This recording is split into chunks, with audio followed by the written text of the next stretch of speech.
Chapter 3003. Not good. Yiqing Luo's heart turned cold as she followed closely in the direction of Gui Wu and Zhou Mo. However, she was still a step too slow. Bang! Xie Ba brought along an incomparably sharp and dense evil qi, and directly attacked in the direction of the ghost warrior. The terrifying profound strength was like a surging wave, rolling and rolling continuously. Evil Tyrant's attack was completely unexpected. Gui Wu and Zhou Mo were intimidated by the demonic aura, causing them to take several steps back. They want to switch their line of sight. Yiqing Luo pursed her pink lips tightly. Leng Yan's destructive power is very strong, and the evil qi he emits is enough to destroy all living things in the Miao tribe, turning this place into nothingness. They want to use Xie Ba to stall the two of you, and then let Leng Yan destroy the Saintis Institute. You are indeed worthy of being my disciple. Xie Ba didn't deny it and laughed coldly. So what if you know? Can you stop it? Xie Ba let out a cold grin. Without any hesitation, his figure sped forward like a sharp blade. Endless evil energy spread in all directions.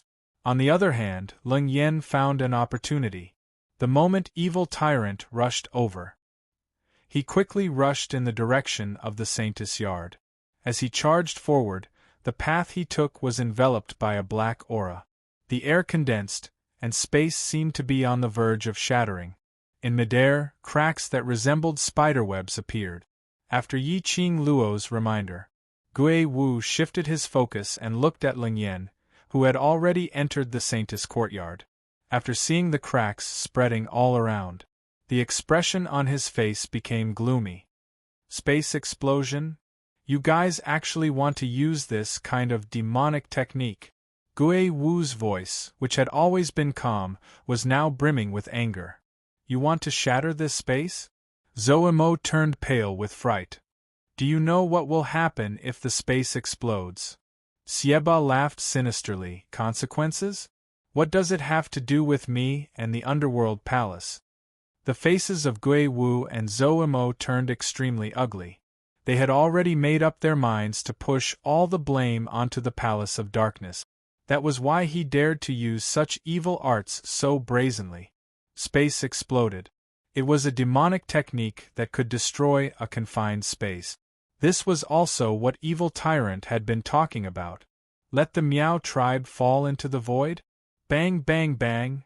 Under the shroud of evil energy, the Holy Maiden Institute set off an earth-shattering explosion that was enough to deafen the eardrums. The destructive power released by Leng Yan had spread throughout the entire Saintis courtyard. The Saintis Institute, which had already been reduced to ruins because of the war, was now in ruins. Under such a powerful destructive force, Feng Lin's body trembled. It was a complete mess. The speed of destruction caused everyone to turn pale with fright. Wave after wave of horrifying dark force was still surging. Xiao Yi Jin Zi. Run! Run! Yiqing Luo's pupils dilated as she cried out sharply, Qi Yan, Shi Ju, quick! Protect them and evacuate first. For a time, there was chaos outside the Saintis courtyard. Yan Xiao Yi and the others were protected by Shi Ju and Qi Yan. And Yiqing Luo's reminder was timely. After the few of them retreated, they were not injured by the powerful destructive force. But the secluded Darkness Palace disciples, who were still searching for Dmo Xian's whereabouts in the Holy Maiden courtyard.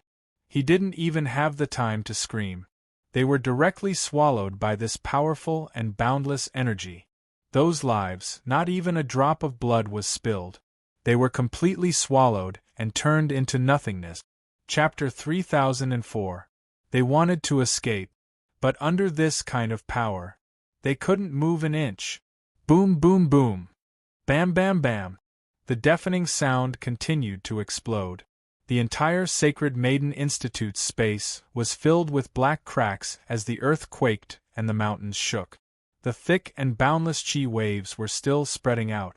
The ghost martial artist, who was still fighting with Xie Ba, was shaken out of the battle range by the powerful chi. His cold eyes looked at the Saintis Institute. He frowned as he spoke in a low voice, Sacred Maiden Institute. Can't be saved. Zoemo elbowed Gui Wu hard as he shot a glance towards Yiqing Luo's direction, indicating for him to shut up. However, Gui Wu didn't say a word. That didn't mean that Xieba, who had victory in his hands, wouldn't ridicule them. Ha! That's right. Leng Yan has already marked the area where the space will explode. This Sacred Maiden Institute, everything will disappear. He laughed sinisterly as his eyes were filled with madness. The next one is the Miao tribe's turn. Do you think that you can stop it? And at this moment, Leng Yan was very cooperative as he exploded with an increasingly intense destructive power. Everyone felt a violent tremor beneath their feet. Sacred Maiden Institute started to collapse downwards. The majestic destructive power was like a tornado of magnitude 10 or more, violently devouring everything. Xian. This scene made Yiqing Luo's pupils constricted abruptly. Her eyes turned red as she almost lost all her rationality. Her feet moved as she immediately dashed towards the direction of Sacred Maiden Institute. Qing Luo. Little Qing Luo. Gui Wu and Zoemo cried out in shock. One by one, they wanted to go up and stop Yiqing Luo. But after Sacred Maiden Institute collapsed and Xieba's words, Yiqing Luo had already lost all ability to think. Space exploded. Even Dmo Xian, who was in Sacred Maiden Institute's secret room, would also be engulfed by this force. How could she let her Xian be engulfed by the space explosion? You ants also want to stop me? Leng Yan sensed Yiqing Luo's approaching figure as he sneered, his eyes filled with disdain. His hand suddenly moved as his palm flipped. Immediately, a burst of black qi exploded from his palm, shooting straight towards Yiqing Luo's back. The raging energy was like a ferocious wild beast as it struck Yiqing Luo's back, without any hesitation. Yiqing Luo gave a muffled groan as her face turned pale. He spat out a mouthful of blood. However, this did not stop her from moving forward. The red blur was still rushing toward the Saintis Institute at the fastest speed. The entire space of the Saintis courtyard was filled with layers of evil energy. It was like a sharp blade cutting through everything around it, whereas Yiqing Luo seemed as though she didn't notice anything as she kept on rushing towards the Sacred Maiden courtyard. Endless evil energy enveloped everything. The people outside could not see what was happening in the Saintis yard at all. Yo, no wonder that old fogey Xie has taken a fancy to you. You're indeed a rare talent to be able to withstand my palm strike. Leng Yan's tone was filled with surprise as his pair of evil cold eyes stared at Yiqing Luo's figure. He licked his lips and laughed sinisterly. What a pity, you will also be destroyed along with this broken place. Yiqing Luo's breathing tightened. Her chest felt stuffy and there seemed to be a fishy sweetness in her throat as it kept on surging. She panted lightly as her eyes were filled with determination. The belief of seeing Dmo Xian and taking him away made her not fall. Chapter 3005. Gui Wu's expression turned solemn as he tightly knitted his brows. Zoemo gritted his teeth. These people are from the Earth domain. What they were doing now was completely destroying the peace in the lower realm. Even if we make a move and the higher-ups blame us, we are doing this for the sake of balance in the lower realm. Gui Wu's face remained solemn, not saying a word. Zoemo simply shook off Gui Wu's hand. Forget it. You're afraid of being investigated by the higher-ups, but I'm not. With that, he flicked his sleeves and was about to rush to the Saintis courtyard. Before he could move, his shoulder was pressed down by Gui Wu's hand. It's not that I don't want to make a move, it's that there's no need for us to make a move now. Gui Wu stared in the direction of the Holy Maiden Institute as he spoke indifferently. What do you mean? Turning his head, Zoemo slapped away Gui Wu's hand. This slap was filled with anger, and it was also very powerful. Gui Wu's hands had turned red from all the clapping. However, Gui Wu did not care about it. Retracting his hand, a profound look appeared on his face. This is that girl's tribulation, we can't stop it. F***ck. Zoemo cursed. I don't have the time to listen to your mysterious talk. If it was someone else, Lung Yan's move just now would have crippled that girl even if it didn't kill her. Gui Wu narrowed his deep and unfathomable eyes. As for that lass, she managed to hold on. Sister was hurt by that monster? All of a sudden, Kitty Lee rushed forward and grabbed onto Gui Wu's arm. What do you guys think happened to Big Sister? The Saintess Yard was shrouded in a large, evil aura. When Yen Xiao-yi and the rest looked over, it was a black and oppressive evil aura. Among those present, only Gui Wu and Zoemo could see what was happening in the Saintess Institute. Zoemo hugged Kitty Lee, glanced at Gui Wu and lowered his voice. Ah Wu said nothing will happen, so little Qing Luo will definitely be fine. Kitty Lee's eyes were red and her cheeks were puffed up. The two of you, why didn't you stop them? They killed so many people. The two of you took action to maintain peace and justice. I'm not sure if anything will happen to Qing Luo. Gui Wu did not have any intention of comforting her. His voice was extremely cold as he continued, there's a mysterious power protecting her on her body. However, how long it can protect her will depend on her own luck. You. Kitty Lee was so angry that she clenched her claws tightly. In the end, you just don't want to make a move. You're afraid of getting into trouble. Little wildcat. Zomo's brows creased as he called out to Kitty Lee in a low voice as his arms hugged her even tighter. All of us are very worried about little Qing Luo. If he's really afraid of getting into trouble, he wouldn't be standing here. Kitty Lee turned her head angrily and struggled. You're not going to save him. Kitty could go by herself. Even if I die, I want to die with Big Sister. Just as they were messing around, Gui Wu suddenly said in a deep voice, the space-shattering demonic technique has begun. Kitty Lee was stunned.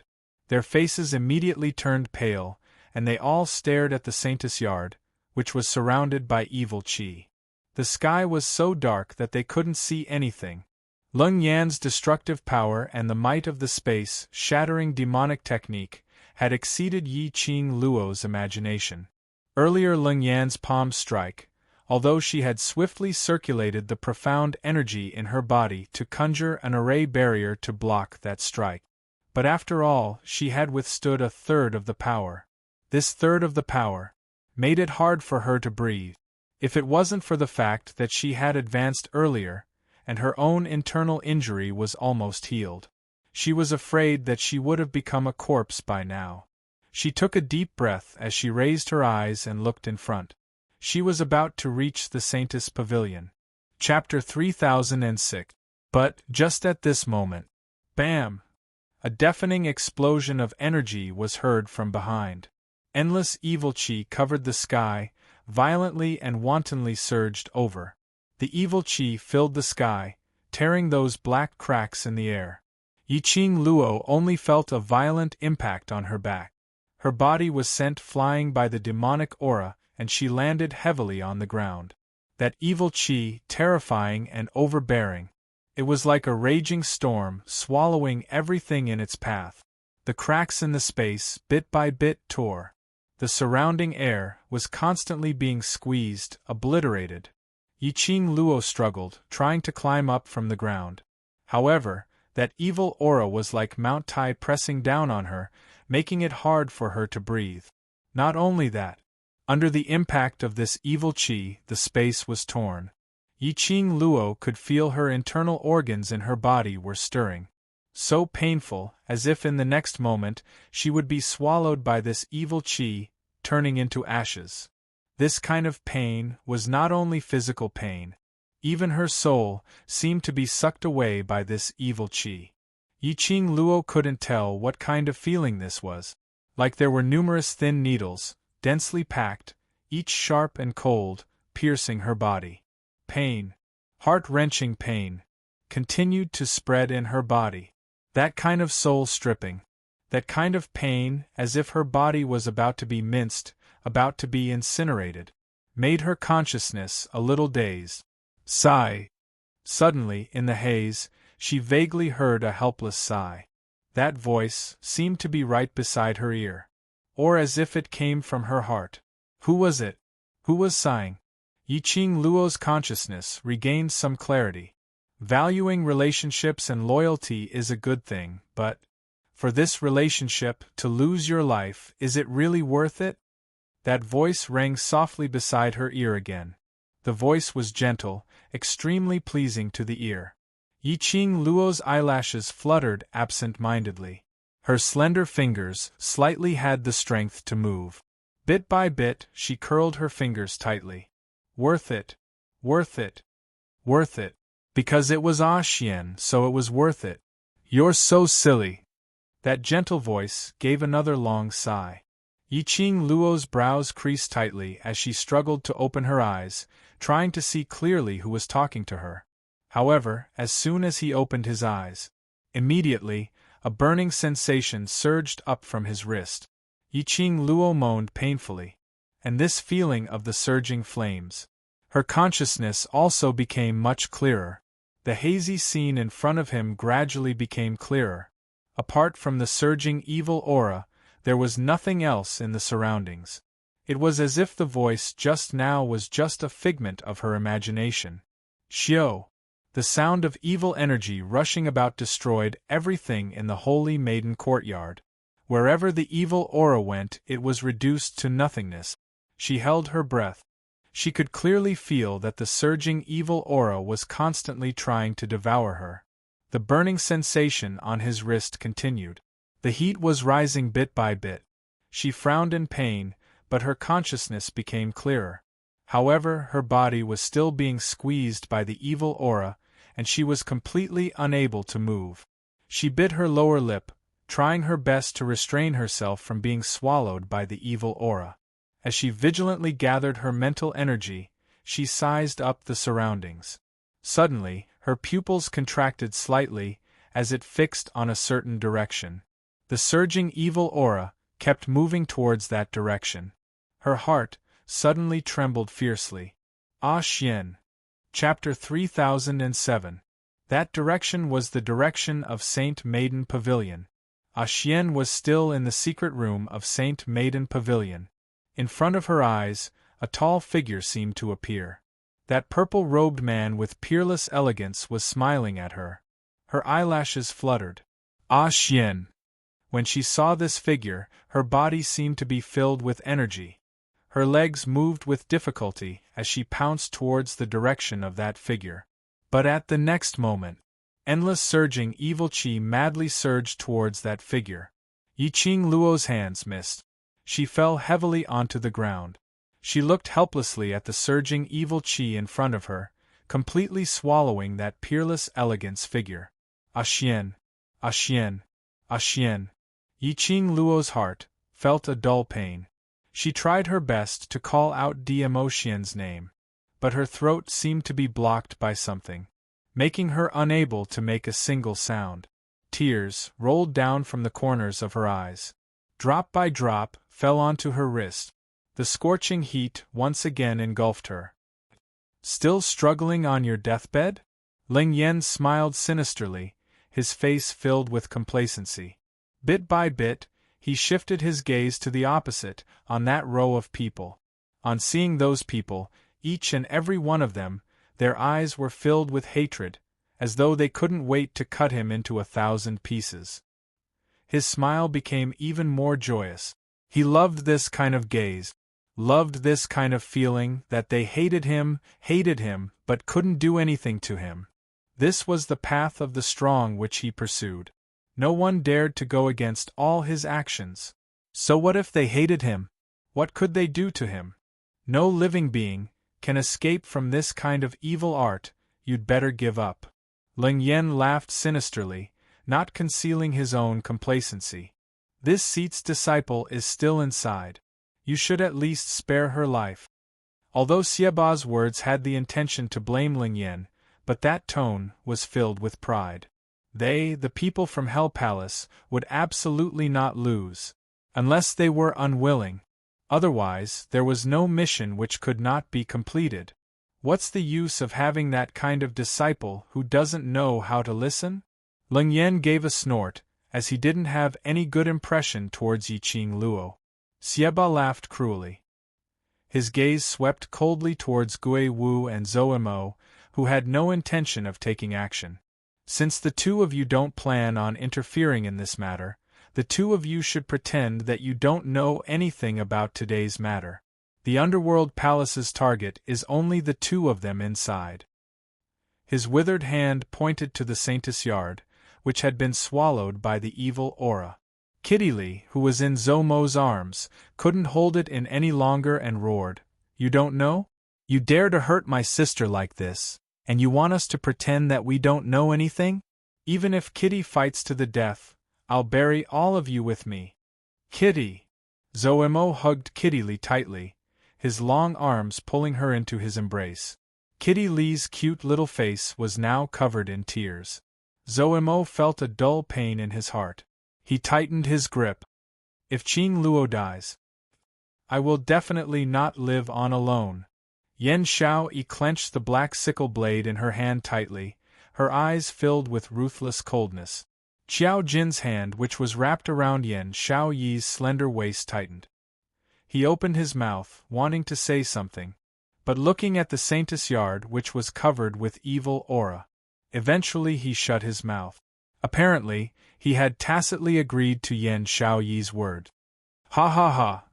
A bunch of ants also want to shine with the sun and moon?" Leng Yan swept a disdainful glance at those people. In his eyes. Chapter 3008. What you said makes sense. Suddenly, a low and deep voice slowly sounded. Everyone's line of sight turned towards the source of the voice. The one who spoke was the silent Gui Wu, who had been the target of everyone's complaints. Yan Xiaoyi's face immediately darkened. "Master Gui Wu, we call you master because of your identity and we respect you. However, your actions today are not worthy of our respect for you." Qiao Jin pinched her wrist, indicating for her to stop speaking. Yan Xiaoyi was already angry, her eyes red as she stared at Gui Wu. Master Gui Wu is afraid of getting into trouble and is not willing to interfere in this matter. We have no complaints after all, we are not on the same side. So, since Master Gui Wu only wants to watch from the side, then there is no need to help them and ridicule us. Yan Xiaoyi's words caused the scene to become extremely awkward. But no one spoke up to stop Yan Xiaoyi. Obviously, the others were also full of complaints towards Gui Wu's actions. But just as Zhou Mo was racking his brains, trying to ease the atmosphere, the main character who was being criticized simply did not care about Yan Xiaoyi's words. Instead, he stared at Xieba's direction and said word by word, "You guys are very self-aware. You two ants want to shine as brightly as the sun and moon?" Instantly, the few angry people blinked their eyes, unable to react to the meaning of Gui Wu's word. The smiles on Xieba's and Ling Yan's faces also stiffened. Ling Yan's arrogant face instantly darkened as he sneered. "Heh, ants? A little rat that doesn't even dare to reveal his identity. I did not teach you a lesson, and you really think you're something?" After saying that, his entire body surged with flames, and he was about to attack Gui Wu. But Gui Wu's expression did not change. In the depths of his cold eyes, there was a trace of coldness. "Coming." Gui Wu lightly spat out two words. Leng Yan frowned, thinking that Gui Wu was deliberately mystifying things. His figure was as fast as lightning, like an arrow released from a bow. The evil aura shrouded Gui Wu's direction. Following his actions, a powerful destructive power surged forth. Just as the evil aura was about to reach Gui Wu, suddenly, a burst of profound force colliding was heard. That thick and vast Xian Qi exploded in midair. The dark force rippled, and the surrounding spiritual Qi began to ripple. Ling Yan was forced to take a few steps back by the dark force and stopped his attack. "This power! No, it can't be!" Ling Yan cried out in disbelief. He quickly looked in the direction of the Saintess Yard. he saw, standing on top of the Holy Maiden courtyard, which was filled with evil energy, the girl who looked like she would die in the next second spread her arms, her red dress fluttering in the wind.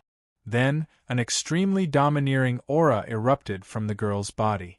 That power attracted all the spiritual energy in the surroundings, and it started to gather towards her. Ground, air, space, it began to shake violently. Xiaoba's pupils contracted upon seeing this. His cold eyes were filled with astonishment. How is this possible? How is it possible to escape from the devouring of the spatial explosion? The evil technique of the spatial explosion would never fail. All the creatures in the Saintess Yard should have been turned into nothingness. Chapter 3009. No. Not only alive. Xiaoba's breathing was suffocating. She advanced. Didn't she just advance? In such a short period of time, she can advance again? Yes. She advanced to the profound grade again. Yiqing Luo's profound grade was constantly rising. Moreover, it was a kind of explosive rise. The coquettish red glow shrouded the young lady's slender body, blending in with that fiery red robe. Like a blooming rose in flames, blooming till the end. Sky profound 4th grade. Sky profound 5th grade. Sky profound 6th grade, along with the advancement of profound grade. The coquettish red glow around Yiqing Luo also sped up. Spinning faster and faster. Spinning faster and faster. Finally, the spinning red glow suddenly surged towards Yiqing Luo's body. Endless red glow enveloped Yiqing Luo. Just at this moment, in the ruins, the ground surged. Faintly, a sharp, childlike voice suddenly rang. Chi sensed Master. Master is nearby, it's all right. With Master around, everything will be fine. That voice was intermittent, as though it was very far away but also seemed very close. The others couldn't hear it clearly. At this moment, the young lady who was suspended in mid-air, as though she was isolated from the world, suddenly opened her eyes. Her gaze swiftly looked towards the direction of the voice, looking over. Boom! Only to hear a roar. Violent, shocking, profound energy exploded on Yiqing Luo's body. Her breathing gradually stabilized. The coquettish red glow calmly lingered around Yiqing Luo's body. Sky profound 8th grade. Yiqing Luo's profound grade finally stopped at the realm of sky profound 8th grade. Xiaoba was shocked by this surge of energy as he retreated several steps. The gaze which he looked at Yiqing Luo was no longer that kind of excitement and ecstasy, but was filled with disbelief and fear. Just a little bit more. Yiqing Luo was just a little bit away from advancing to sky profound 9th grade. If it wasn't for the voice earlier, interrupting Yiqing Luo, Yiqing Luo was very likely to continue advancing. One must know. When he first met Yiqing Luo was just a low-leveled cultivator who had just stepped into Sky Profound Realm. Later on when she advanced, she was only at Sky Profound 2nd grade. But now, in a short period of time, if it wasn't for the voices coming from the Sacred Maiden Institute which disrupted Yiqing Luo's thoughts, Yiqing Luo's profound grade would surpass his. Xiaoba, who had witnessed this scene with his own eyes, could not believe his eyes. He couldn't believe that a profound practitioner could raise his cultivation by so much in such a short period of time. Moreover, he didn't seem to be uncomfortable at all. Logically speaking, even if he relied on evil arts or other pills to quickly raise his profound rank. However, with his body's condition, there was no way he could withstand the sudden increase in profound strength. If it was more than what his body could bear, it was very likely that he would suffer a backlash. If it was light, his profound heart jade would be destroyed and he would lose all of his profound strength. In the worst case, his internal organs would rupture and he would die. However, Yiqing Luo had consecutively risen several grades. Moreover, it was the Sky Profound grade, this extremely difficult to advance profound grade. Yiqing Luo's body had not only withstood Sky Profound 8th grade profound energy, Moreover, it was obvious that he had fused this boundless and powerful energy with his own body. What kind of pervert was she? Was this little girl really only 15 years old? Xieba and Lingyan were not the only ones. Everyone on the scene was shocked.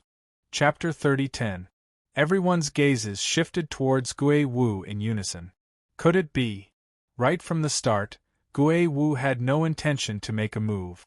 Not because he was afraid of getting into trouble, but because he had long known that Yiqing Luo would advance at this moment. So he said that there was no need for him to make a move?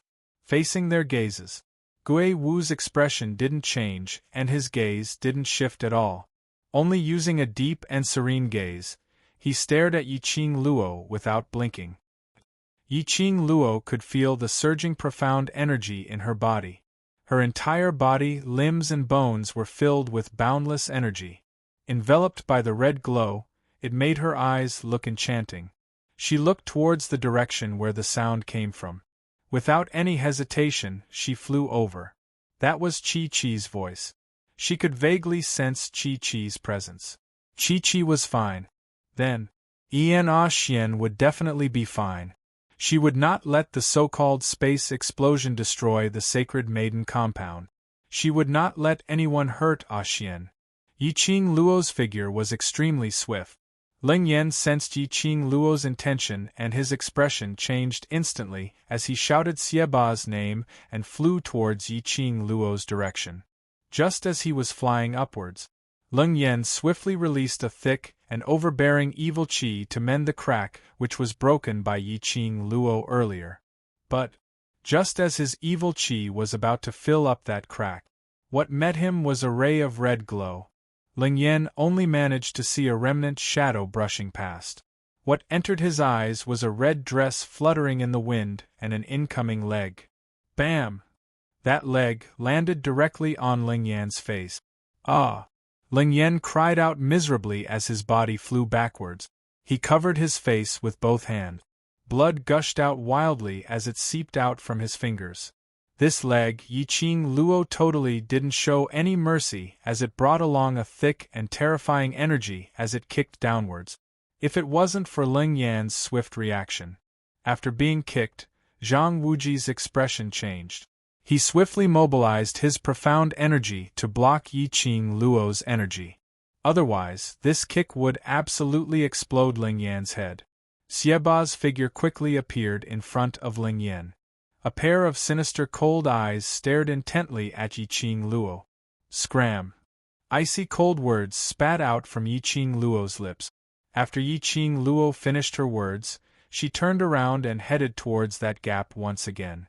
But Yiqing Luo's figure flashed past. That red light, in the midst of the evil aura that filled the sky. It was as if he had opened up a straight path. It also tore a long hole in the space that Ling Yan had created with great difficulty. As a result, the space explosion demonic technique was forced to stop. Xieba's eyes widened. His expression congealed and his body was like a missile, chasing after Yiqing Luo's figure. Want to leave? He waved his palms out, and the evil aura seemed to be able to deal with the evil aura in the sky with ease. Yiqing Luo frowned as her expression sunk slightly and her feet moved.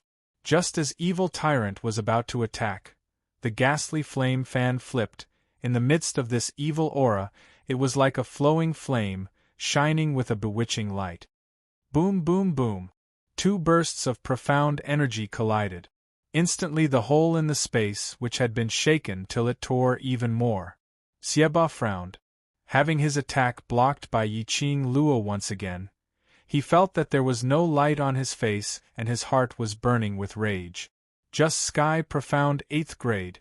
He was a Sky Profound 9th grade cultivator. Chapter 30:11. Especially when Yiqing Luo had just advanced to 8th grade and it was continuous advancement. Even if her body could take this kind of burden. But, regarding the control of profound energy, Yiqing Luo was definitely not his match. He didn't believe it. He was the king of Hell Palace, how could he lose to a 15-year-old young lady?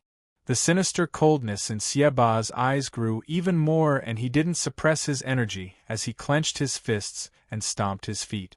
Immediately, a majestic and thick profound energy surged out from Xiaoba's body. The entire space immediately sank into a violent tremor. "Little lass, I'll let you see the power of Hell Palace." Xiaoba laughed sinisterly as his tone was filled with killing intent. Following that, Xiaoba's speed was obviously not on the same level as before. Moreover, the power he used was shockingly terrifying. Yiqing Luo's brows creased tightly as her eyes were filled with impatience. She didn't have any extra thoughts to waste on Xiaoba.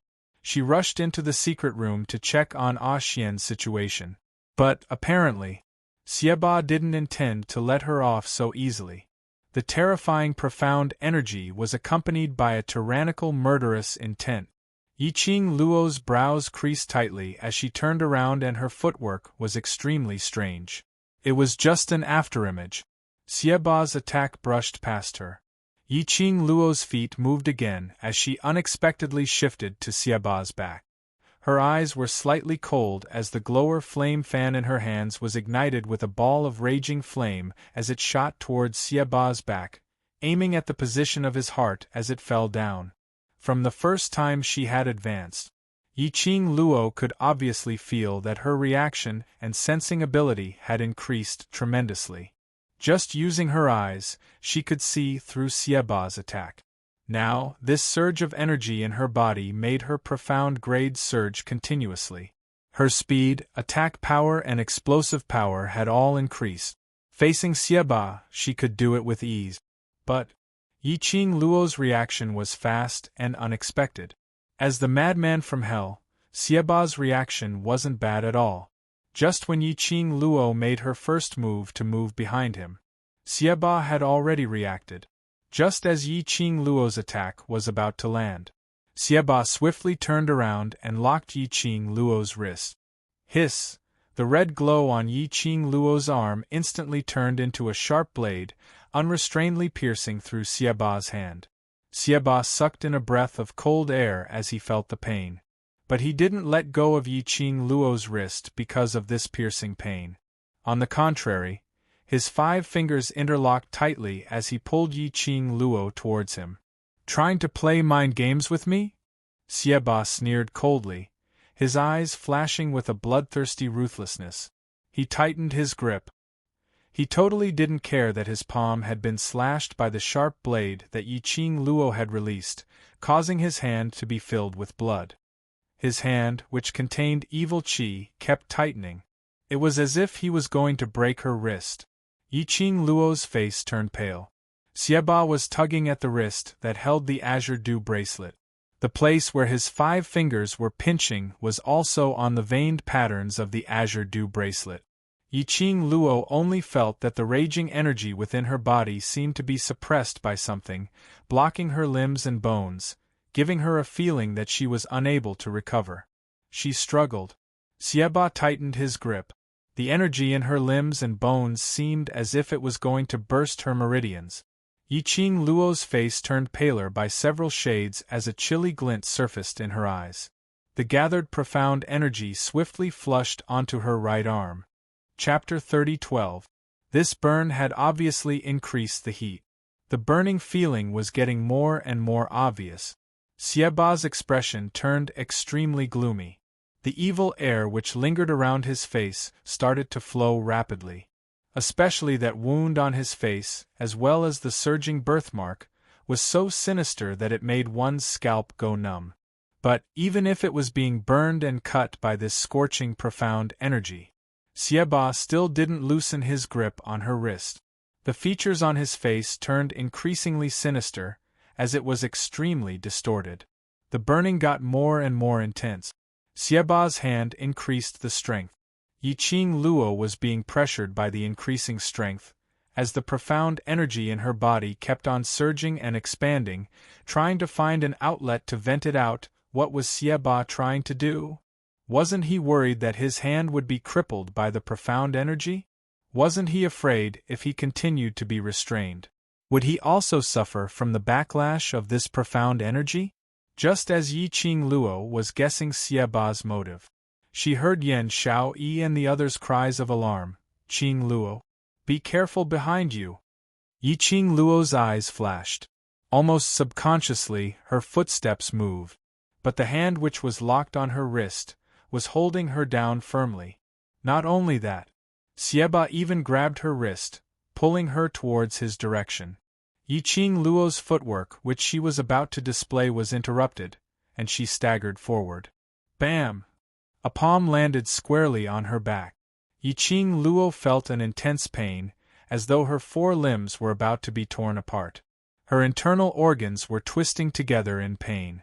She heard Yan Xiao Yi and the others' anxious cries, but her consciousness was a little blurry. She took a deep breath and bit her lower lip. The sweet taste of blood started to spread in her mouth. The stinging pain also caused her eyes to gradually clear up a little. She clearly saw, behind her, that unrecognizable, extremely comical and terrifying face, as well as that pair of vicious murderous eyes. It was Ling Yan. Xieba had been restraining her. It was to create a chance for Ling Yan to kill her. Yi Qing Luo's breathing froze.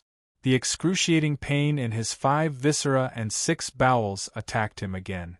She frowned in pain. Ling Yan's cold voice resounded in her ears. What? You can't bear to part with it just like that? This girl is too abnormal. I don't have the confidence to control her. Xieba lowered his head as he stared at his hand, which was filled with blood because he had grabbed hold of Yi Qing Luo. This lass's regenerative ability is just too strong. If I don't kill her, leaving her alive would be trouble. Killing intent surged in Ling Yan's eyes. Then, I'll kill her. Don't feel bad. He was asking a question.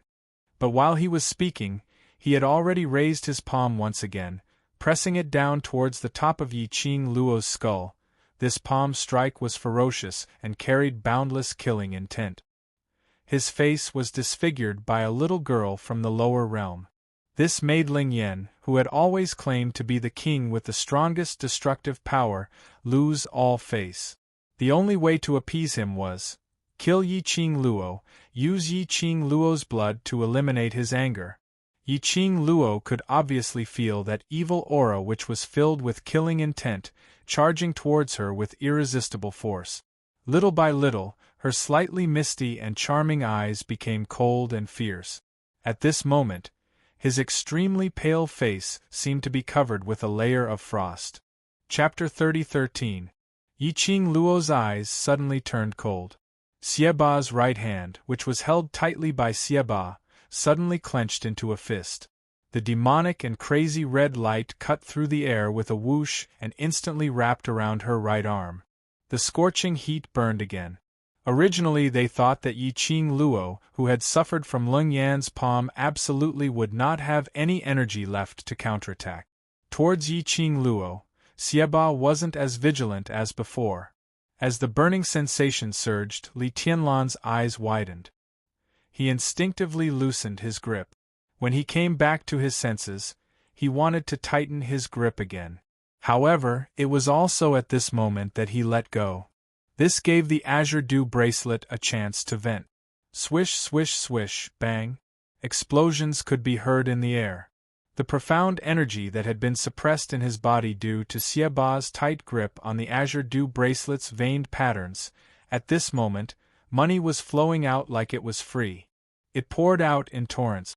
Endless demonic red light washed away the evil aura that enveloped the Holy Maiden Institute. Ah! Xieba didn't even have time to react before he felt a dull pain in his chest. His entire body was pushed back a dozen steps by the crazily surging power. In the end, it smashed heavily into the ruins. However, this was not the end. Xieba clutched his chest and vomited blood. His face was filled with shock as he stared in Yi Qing Luo's direction. He raised his head. A fist filled with killing intent smashed down. Ah! Xieba let out a miserable shriek. The surrounding ruins collapsed. His dark force surged and his strength surged like a whirlwind. With Yi Qing Luo's feet as the epicenter, the surroundings exploded into a huge, deep pit. Xieba lay limply in the huge pit, his mouth full of blood. His breathing was so weak that it seemed like it would stop at any moment. Yiqing Luo's sudden outburst made Ling Yan's pupils constrict. While Yiqing Luo was dealing with Xieba, he quickly retreated. However, in the next instant, the girl standing in the deep pit raised the corner of her lips into a bloodthirsty and treacherous smile. "Don't be anxious, now it's your turn." As the bewitching and ruthless voice came to an end, Ling Yan's heart skipped a beat. He opened his eyes wide vigilantly, sensing Yiqing Luo's direction. However, in the next moment, the young girl was already like an arrow that had left the bow, attacking him head-on. Just as Ling Yan was about to dodge, the young girl's figure immediately disappeared before his eyes. Instead, it was replaced by a majestic, spiraling, gigantic fire dragon. The fire dragon bared its fangs and brandished its claws, as if it wanted to swallow him whole. Insignificant skill. Ling Yan's face darkened. He coldly snorted and quickly responded. However, his cold snort didn't even have time to finish. The fire dragon broke through his counterattack and bit down on his face. Bang! Ling Yan's body was smashed into the ground by the force of the fire dragon. Ling Yan groaned in pain, feeling like he was being burned by a raging fire. At the same time, the flying fire dragon suddenly dissipated. The slender and petite figure slowly appeared. Her face was as cold as ice and her eyes were devoid of any emotion. She stared fixedly at Ling Yan and Xieba, who were lying in two deep pits, howling in pain but unable to resist. "Qing Luo, you're too incredible. Sister, you're the person that Kitty admires the most." Qing Luo, Yan Xiaoyi and the others were so shocked by this scene that they couldn't close their mouth. On seeing those two mysterious and powerful people who had lost their battle power, they immediately went forward with a face full of excitement and agitation. But, at the next moment, Chapter 30:14, Qing Luo. The few of them's joyous expression froze on their faces. The few of them immediately rushed forward, trying to catch Yiqing Luo. But a figure with an even faster speed overtook them. Yan Xiaoyi's footsteps halted as she frowned at that person's back. Young sect Master Gu? This person was Gu Jingyu, who had regained his energy and rushed over in a hurry. Gu Jingyu had just rushed over when he saw Yiqing Luo's falling figure. His mind went blank immediately. His body had instinctively rushed towards Yiqing Luo's direction. But Gu Jingyu had yet to get near. Suddenly, a cold breeze brushed past his face. The air, which was filled with blood, was inexplicably tainted with a layer of sandalwood scent. Following that, he saw a tall figure, bringing that falling young lady into his arms. The two of them slowly landed on the ground. Gu Jingyu's footsteps instantly froze on the spot. His body also stiffened. He looked at the scene in front of him in a daze, as his eyes kept on contracting and expanding. And behind him, the few of them who were chasing up, when they saw that person clearly, all of their faces revealed an ecstatic expression. "Overlord! Overlord! You're back!" That tall figure, dressed in a flowing purple robe, was a noble and elegant man. Just standing there, he gave off a chilling, overbearing aura, powerful to the extreme. Other than Dmo Xian, who else could it be? He, Nirvana Realm's legend. The Overlord who made everyone tremble in fear. He was finally back. Moreover, look at the Overlord's action of catching Qing Luo. The Overlord's gaze towards Qing Luo. That was obvious. Obviously the Gu had been cured successfully. The few of them were so agitated that their eyes were brimming with tears. The Overlord had rushed over in time. Qing Luo would absolutely be fine.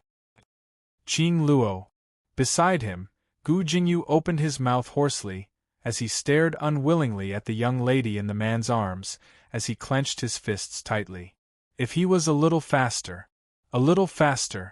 The one who was hugging Yiqing Luo in his arms was him. Dmo Xian heard his voice as he frowned slightly. He raised his eyes, as his frosty peach blossom eyes, as he shot a cold glance at Gu Jingyu. That gaze was gloomy and cold. It was just a glance.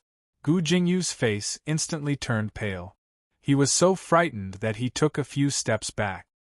Xian, suddenly, the voice of the person in his arms sounded like a gossamer. Dmo Xian swiftly lowered his eyes and looked at the young lady in his arms. The girl's long eyelashes trembled slightly. In the haze, she seemed to see a familiar face. The familiar scent of sandalwood filled his nostrils. The exhaustion in her body unknowingly loosened.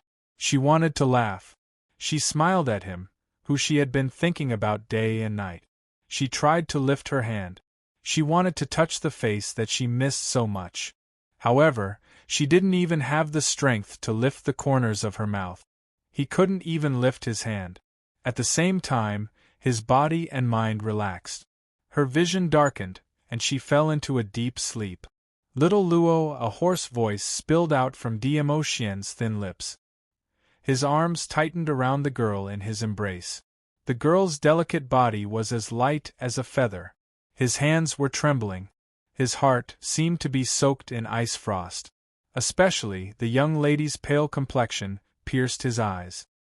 His gloomy peach blossom eyes were surging with gloomy light as it fluctuated violently. Secluded palace. Kill without mercy. The icy cold words were spat out from Dmo Xian's mouth. Chapter 30:15. How could he possibly? In a corner not far from the Sacred Maiden Institute, the lady who was curled up on the back of the huge magical beast seemed to have lost all her energy as she laid on the magical beast's back. The lady stared in shock at the Sacred Maiden Institute, at that tall figure. Her heart was filled with endless fear. I will protect you. The black-robed man behind her squatted down and took the lady into his arms as he comforted her gently. Don't be afraid, I won't let anything happen to you. These two people were Wolf Saint Magic and Fox Saint Magic. They had been hiding in the dark. They were thinking of waiting for the helpers from the Hell Palace to successfully exterminate the Sacred Maiden Institute. Then they would appear and snatch the credit. But they had not expected this at all. Yiqing Luo was actually so tenacious. She was able to break through her limits time and time again, surpassing herself. And just based on her own strength, she completely oppressed the two experts from the Hell Palace. One must know. When the Palace Lord mentioned the Hell Palace, his tone was filled with the determination to win. They had heard of the Hell Palace's prestige. But these two people in the Hell Palace, whose abilities even the Palace Lord thought highly of, were completely oppressed by Yiqing Luo. Now, Dmo Xian had appeared safe and sound. From Dmo Xian's tone earlier, they could totally hear it. How deep was Dmo Xian's accumulated anger right now? Didn't Fourth Elder Miao said. He was poisoned by the Miao tribe's ancestors' venom, and it's a double venom of centrifugal venom and love venom. Wolf Saint Magic hugged the trembling person as he comforted her gently. Just based on that newly appointed Miaoyi, it's absolutely impossible to cure the venom in Dmo Xian's body. There's a possibility that Dmo Xian sensed that Yiqing Luo was in danger and forced himself to come over to save Yiqing Luo. As though to convince Fox Saint Magic, or to convince himself, Wolf Saint Magic nodded his head vigorously. Dmo Xian is absolutely putting on an act now. His large palm rubbed Fox Saint Magic's head. I'll let the blood sacrifice bring you away.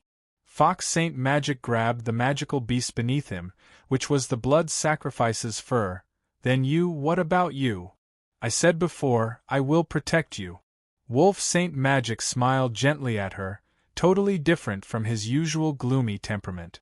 The Fox Saint Law's pupils constricted, and he opened his mouth, wanting to say something urgently. However, the Wolf Saint Law's gaze forced him to swallow his words. Wolf Shengfa leaped and quickly moved to the other side. At the same time, Blood Sacrifice's dinosaur-like giant body flew away. It was extremely agile as it sped off in another direction. You injured the future mistress of our imperial palace. Still want to run? Suddenly, a tender voice resounded from the corner. A slender figure quickly rushed in the direction of the blood sacrifice. Following that, countless young men and women dressed in black and white robes surrounded them from all directions, each of them brimming with a murderous aura. As far as the eye could see, there were at least 1,000 people.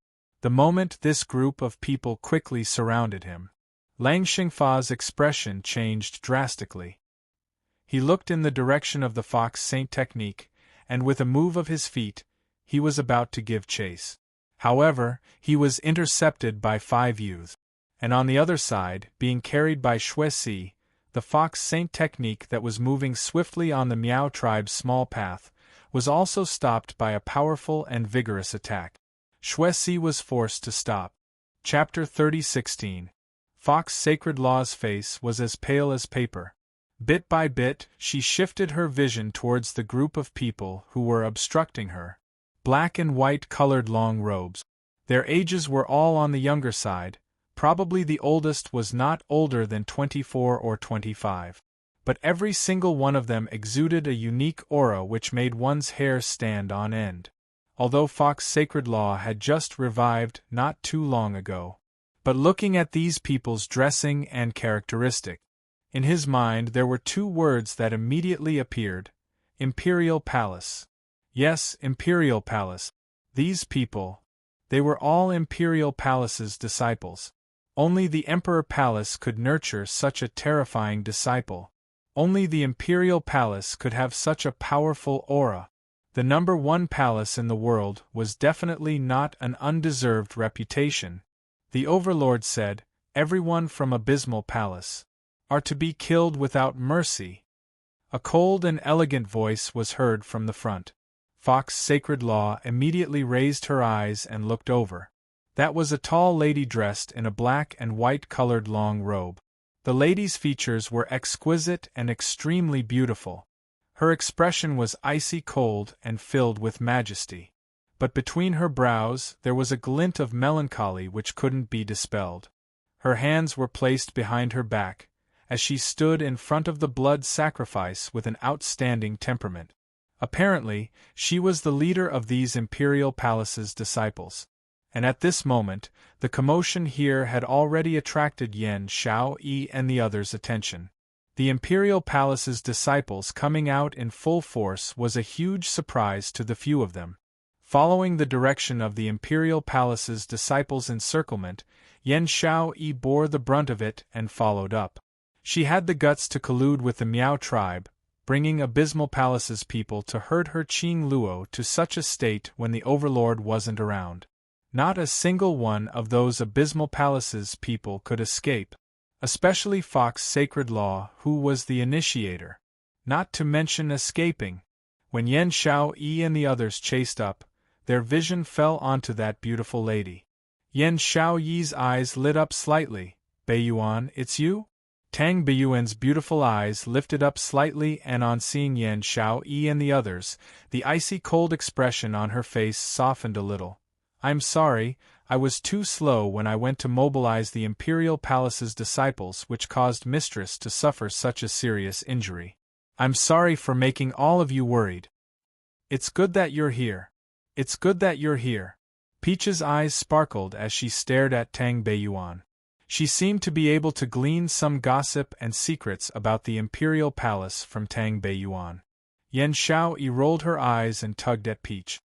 Be more reserved. Dmo Xian's appearance coupled with the timely arrival of the Imperial Palace's disciples. Everyone's tensed emotions finally relaxed. Dmo Xian seemed to have a kind of magical power. A way for people to see him. They couldn't help but believe that he would be able to protect everyone's magic power. Cough, cough. Xieba and Ling Yan felt as if their bodies had been disassembled and then put back together again. Just the slightest movement would cause them a heart-wrenching pain. They struggled to stand up from the huge pit. Blood rolled down from their bodies. Their bodies swayed unsteadily. Damn it, that scoundrel actually managed to injure us. Ling Yan clenched his teeth in dissatisfaction. He could not believe that he, who was known as the King of Destruction, was beaten to such a state by a little girl who had not even grown her hair yet. If he returned to the underworld palace like this, how could he have the face to continue living? Bam! Before Ling Yan could finish his cursing, suddenly a whirlwind swept past. It directly landed a palm on his face. This palm did not contain any profound energy, but it was full of strength. Chapter 30:17. Ling Yan glared angrily at the direction where the slap came from. The man in the purple robe looked at him coldly. That pair of terrifying peach blossom eyes were surging with a treacherous storm. Full of anger, it was actually forcefully stopped by this majestic coldness. Since you can't speak, you can also give up this mouth. The voice was as cold as ice, as if wrapped in frost. Ling Yan's heart trembled, the hand covering his face also froze. The next moment, Ling Yan only felt a bone-chilling wind blowing against his face, not giving him time to react. His feet left the ground. His feet kept flopping, struggling. An unshakable profound energy wrapped around his neck. Ugh! The feeling of suffocation made Ling Yan's strength gradually dissipate. His consciousness was fading. The feeling of pain left him no room to resist. Just when Ling Yan thought that he was going to suffocate to death, suddenly, the force that was wrapped around his neck rushed into his mouth. Ah! A painful scream sounded. Then, there was only the sound of heavy breathing. The onlookers only felt their scalps go numb, and silently looked away. It was a miserable scream. It should be Ling Yan's last voice in this world. Ling Yan's mouth was full of blood, a pair of eyes wide open.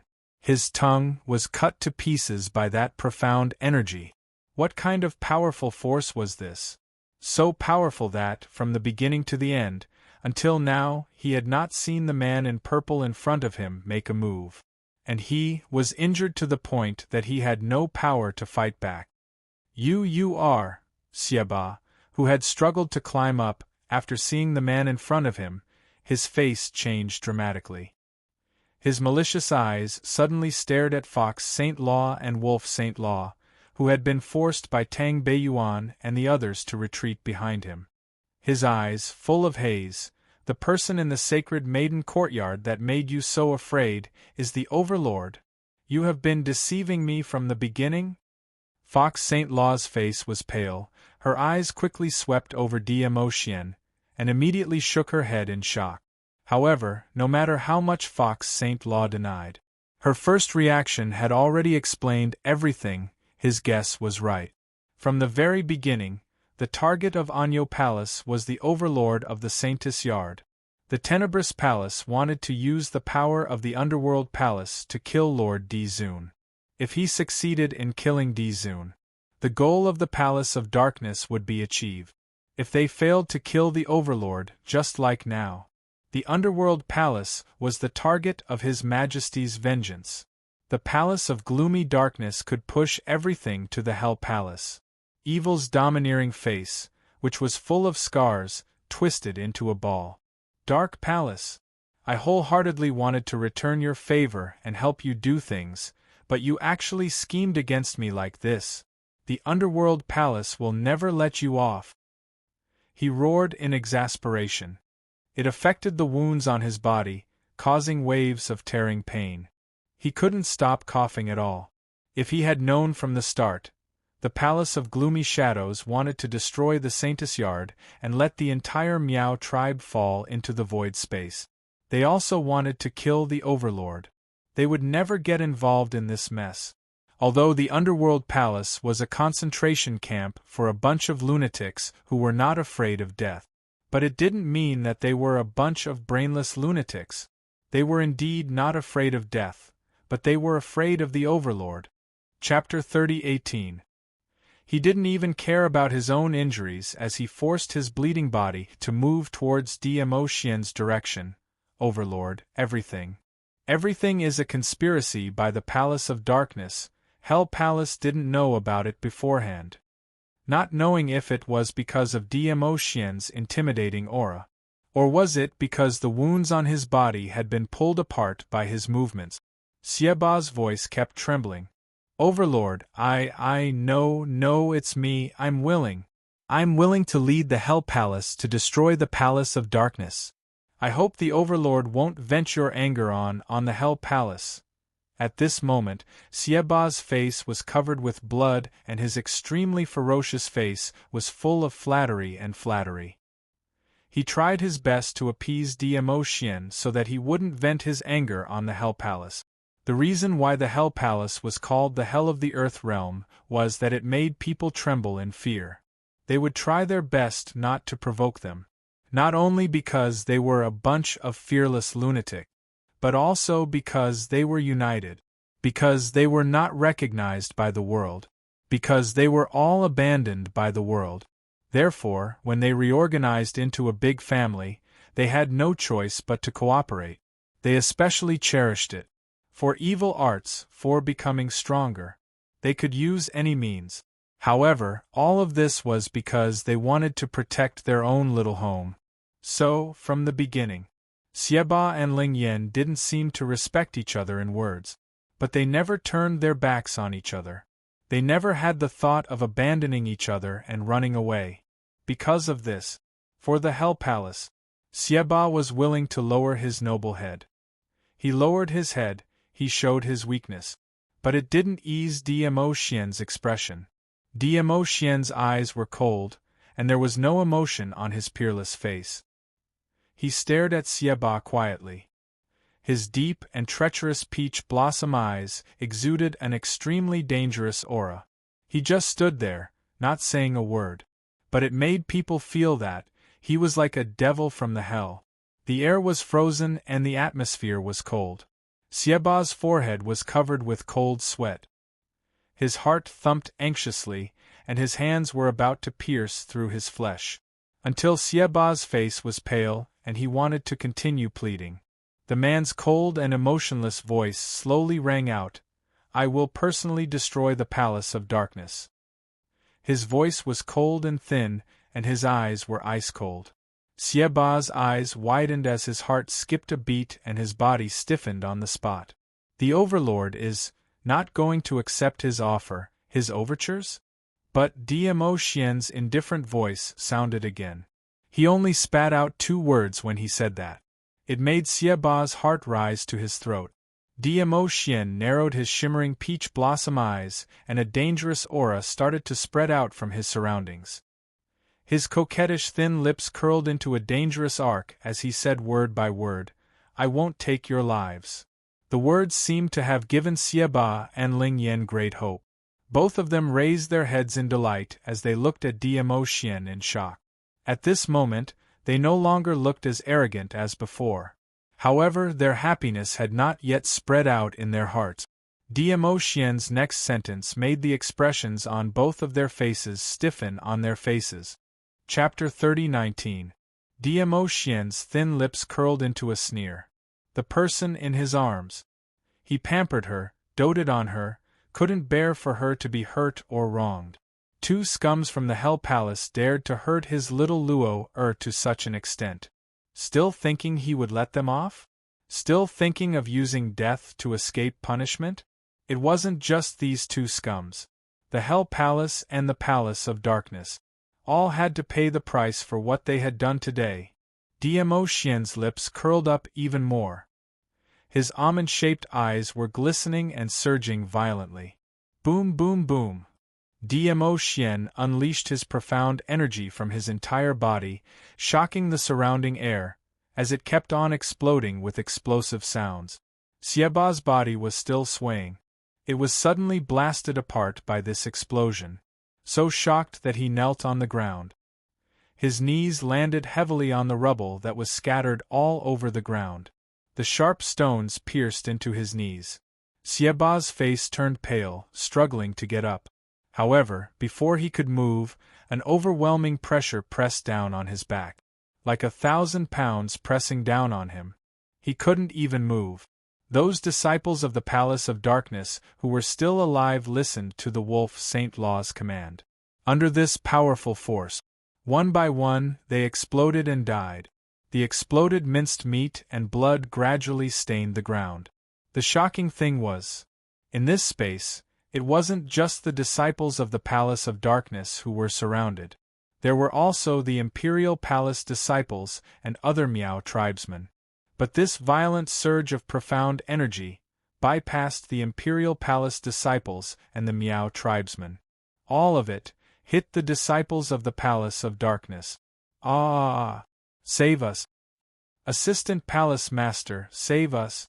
We don't want to die! Overlord, spare us! Spare us! Countless cries for help resounded through the sky. But no matter how they cried for help, how they wailed, it couldn't appease Dmo Xian's anger. Blood stained the ground. The surrounding was destroyed, there was almost no place to stand. Facing this scene, Dmo Xian's expression didn't change at all. Only when he looked down at the unconscious girl in his arms, his cold and stiff face had a trace of gentleness. He raised his hand. His slender fingers gently caressed Yiqing Luo's face. This was just the interest. Now, his little Luo heir was more important. Dmo Xian's brows turned even gentler. He held Yiqing Luo's little hand in one hand as he placed it by his lips and gave it a light kiss.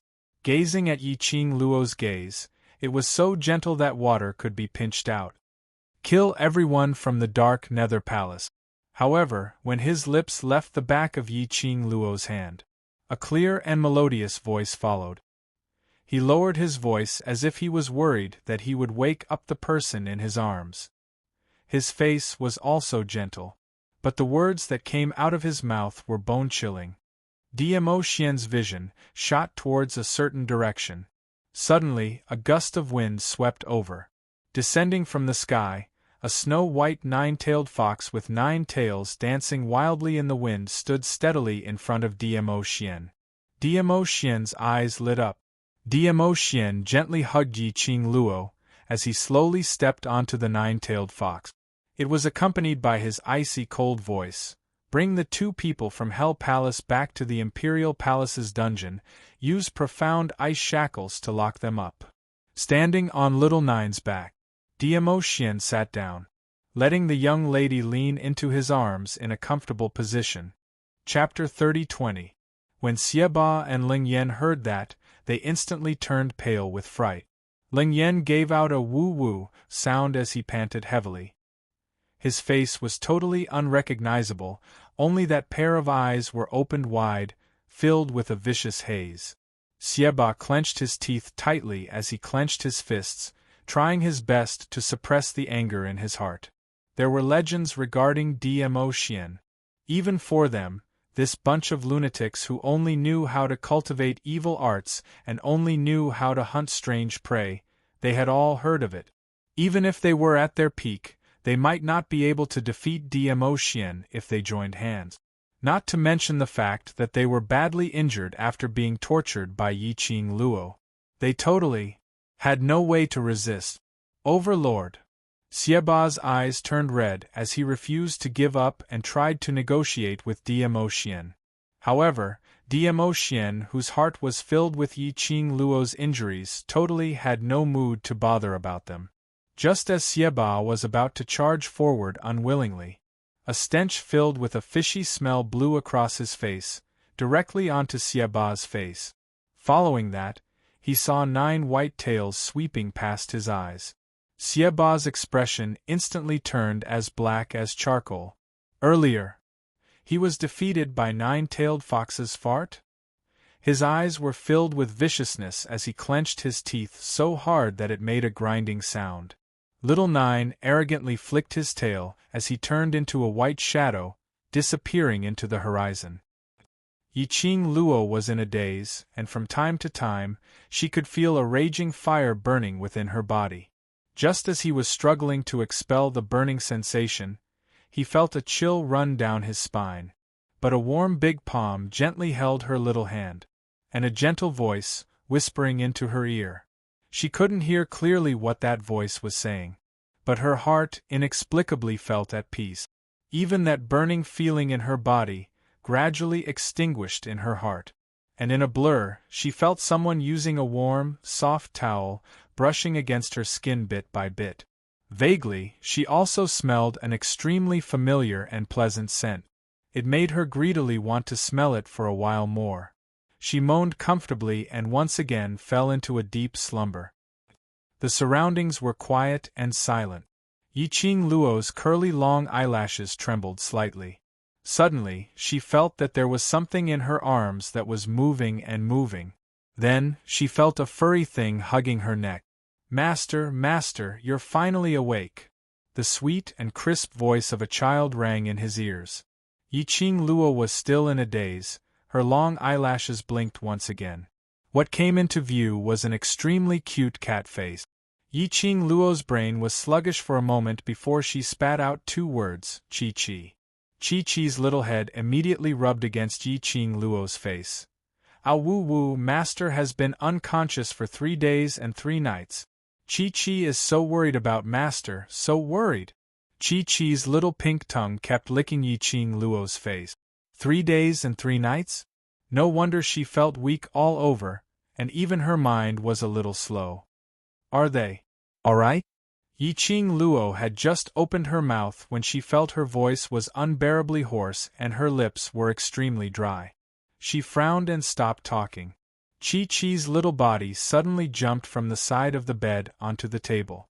Its slender white tail rolled up the quilt on the table and leapt back again. Chapter 30-21. Settled. Yiqing Luo recalled the warm embrace before she fell into a coma.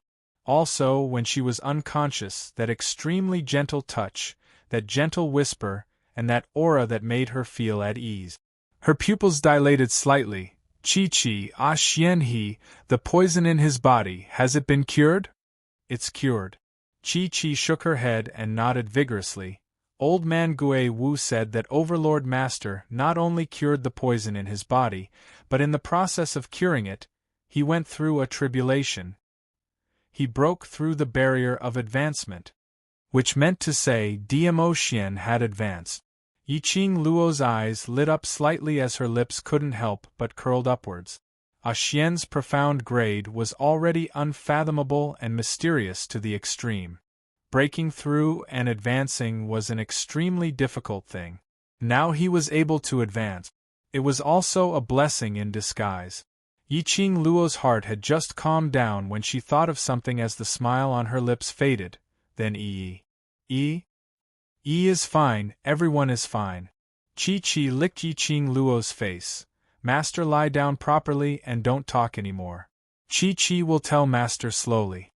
Under Chi-Chi's insistent gaze, Yiqing Luo slowly lay back on the bed. Chi-Chi nestled in her arms and told Yiqing Luo about what happened after Yiqing Luo had fainted. From Chi-Chi's mouth, Yiqing Luo knew that she was now in the Imperial Palace. This was Dmo Xian's room, and the 2 people from the Hell Palace were imprisoned in the most secret dungeon in the Imperial Palace. Over at the Seclusion Palace, those disciples who went to the Miao tribe had all lost their lives. Only one person from the Seclusion Palace managed to escape alive. That person was the Fox Saint Technique. The reason why the Fox Saint Technique was able to escape was because the Wolf Saint Technique had exchanged his life for hers.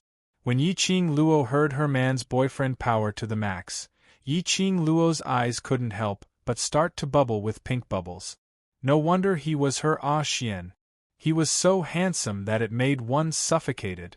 As for that Fox Saint Technique, escaping, to her was the biggest torture. The Wolf Saint Technique died to save her. In the future, even if she was still alive, she would always remember the Wolf Saint Technique and be filled with endless guilt towards it. Living like this was the most painful. So many disciples from the Palace of Darkness have died. Over at the Palace of Darkness, is there any movement? Yiqing Luo looked at Chi-Chi and asked. Chi-Chi shook its head. "Master, you don't know. When you fainted in Overlord Master's arms, Overlord Master was so terrifying. He looked like a demon that had just walked out of hell. If it wasn't for the fact that I was worried about you, Overlord, you would have killed those disciples of Dark Palace with your own hands." Speaking of the scene at that time, Chi-Chi's tiger eyes opened wide. Dizun Master is really angry. The Palace of Gloomy Shadows has suffered such a great loss. How would they dare to cause trouble again? Then, what about the underworld palace? Yiqing Luo asked again. Chi replied, Di Zun Master said that after Master's body recovers, we will go to the underworld palace together to avenge you. When Yiqing Luo heard that, her brows overflowed with a faint smile. This man, he was truly meticulous. He also knew that she really wanted to take revenge with her own hands. So she specially spared Ling Yan and Xiaba's lives, waiting for her body to completely recover to its original state. The man and the beast were talking. Yiqing Luo's ears twitched. She heard light footsteps approaching from outside the door. Chapter 30:22. Yiqing Luo pursed her lips and shot a glance at Chi before closing her eyes. Chi blinked its tiger eyes and closed its eyes, nestling in Yiqing Luo's arms. The man and the beast breathed calmly. The footsteps stopped at the door. There was a soft sound of the door opening. Yiqing Luo could hear that the room door was opened by a tiny gap.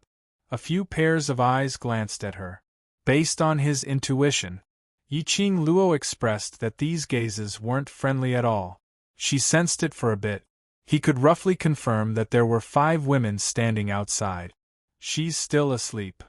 A woman lowered her voice and slowly retreated. The door closed again. After confirming that Yiqing Luo had fallen asleep, those few ladies spoke without any reservations. This is the woman Di Zun brought back? He doesn't look as stunning as Hall Master Tang described him to be. Even if she isn't a celestial being, Di Zun likes her anyway. If Di Zun likes her, even if she's ugly, Hall Master Tang will praise her to the skies. I really don't know what the Overlord sees in her. If it wasn't for her, our imperial palace wouldn't be in such a passive position. We even dare to step on the newly established Palace of Darkness. I know, right?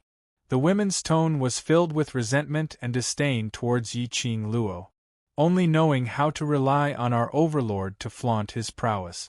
Once the Overlord isn't around, he caused himself to almost lose his life. Our imperial palace has kept these pills for so many years. Even His Majesty is reluctant to consume them, but all of them went into her mouth as if they cost nothing. The more I think about it, the more I feel indignant. Who does she think she is? You can't even be compared to Miss Feng, but you still have the cheek to cling to the Overlord. After those women confirmed that Yiqing Luo had fallen asleep, they vented out all the accumulated grievances in their hearts without any restraints. Initially, when Yiqing Luo heard those sarcastic remarks, she was still bewildered. How could there be such a terrifying retarded existence in the imperial palace? When he heard one of the names, she understood everything. Miss Feng. Someone with the surname Feng in the imperial palace. And someone who could be called Miss. Other than Feng Ling, she couldn't think of anyone else. Windling grew up in the imperial palace. With wind chimes, that idiot. It made sense that there were a few idiots in the imperial palace. As it turned out, these people were Winchim's followers. Now he had run over here to watch this woman, who was personally carried back by Dmo Xian. Did he just want to avenge wind chimes? I want to prove it. She was not as good as Feng Ling? Yiqing Luo opened her eyes and a chilly intent filled her eyes. Her weak fingers were just about to lift up. It was easily pressed down by Chi-Chi's tail. In his mind, Chi-Chi's voice resounded. Master, you've just woken up. You can't use your dark force. Chi-Chi will go and teach those baddies who are gossiping outside a lesson. After saying that, Chi-Chi was about to let go of Yiqing Luo and rush out of the door. But suddenly they heard an angry voice. What are you all doing at Qing Luo's entrance? Which hall are you maids from? How dare you be so rude? The few women who were still talking with confidence and composure were immediately frightened to the point of crying out in alarm. Is the quality of the imperial palace's maidservants so low? You even dare to talk about your own master? That voice was filled with anger. Chapter 30:23. After the female attendant finished her sentence, she sized up the man in front of her. Following that, she covered her mouth as her gaze moved between the direction of the man and the tightly shut door. Young Sect Master Gu, you're merely a guest of the Imperial Palace, you have no right to shout and wrangle in front of us. As the female attendant was saying that, her tone turned strange. Speaking of this, young Sect Master Gu has been running over here for the past few days. Don't tell me that. The woman inside is the woman whom the Overlord had personally brought back? Gu Jingyu's expression sunk as his gentle brows were filled with anger. Don't you dare spout nonsense. There's nothing between this young master and Qing Luo. If you still know that Qing Luo is the woman whom the Overlord had personally brought back, and is your future mistress, then you shouldn't be spouting nonsense behind my back. The Overlord had never acknowledged her identity, so she's only the Overlord's bed-warming maid. That female attendant's tone was filled with disdain. One person took the lead. The other few female attendants didn't have any fear in them. That's right.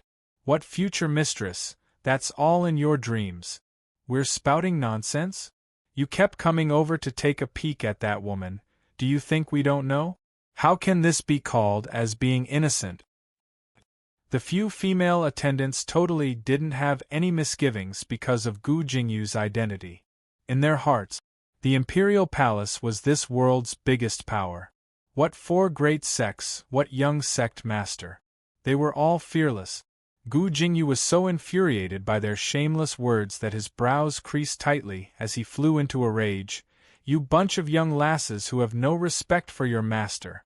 Today this young sect master shall help your overlord to teach you how to treat your guests properly.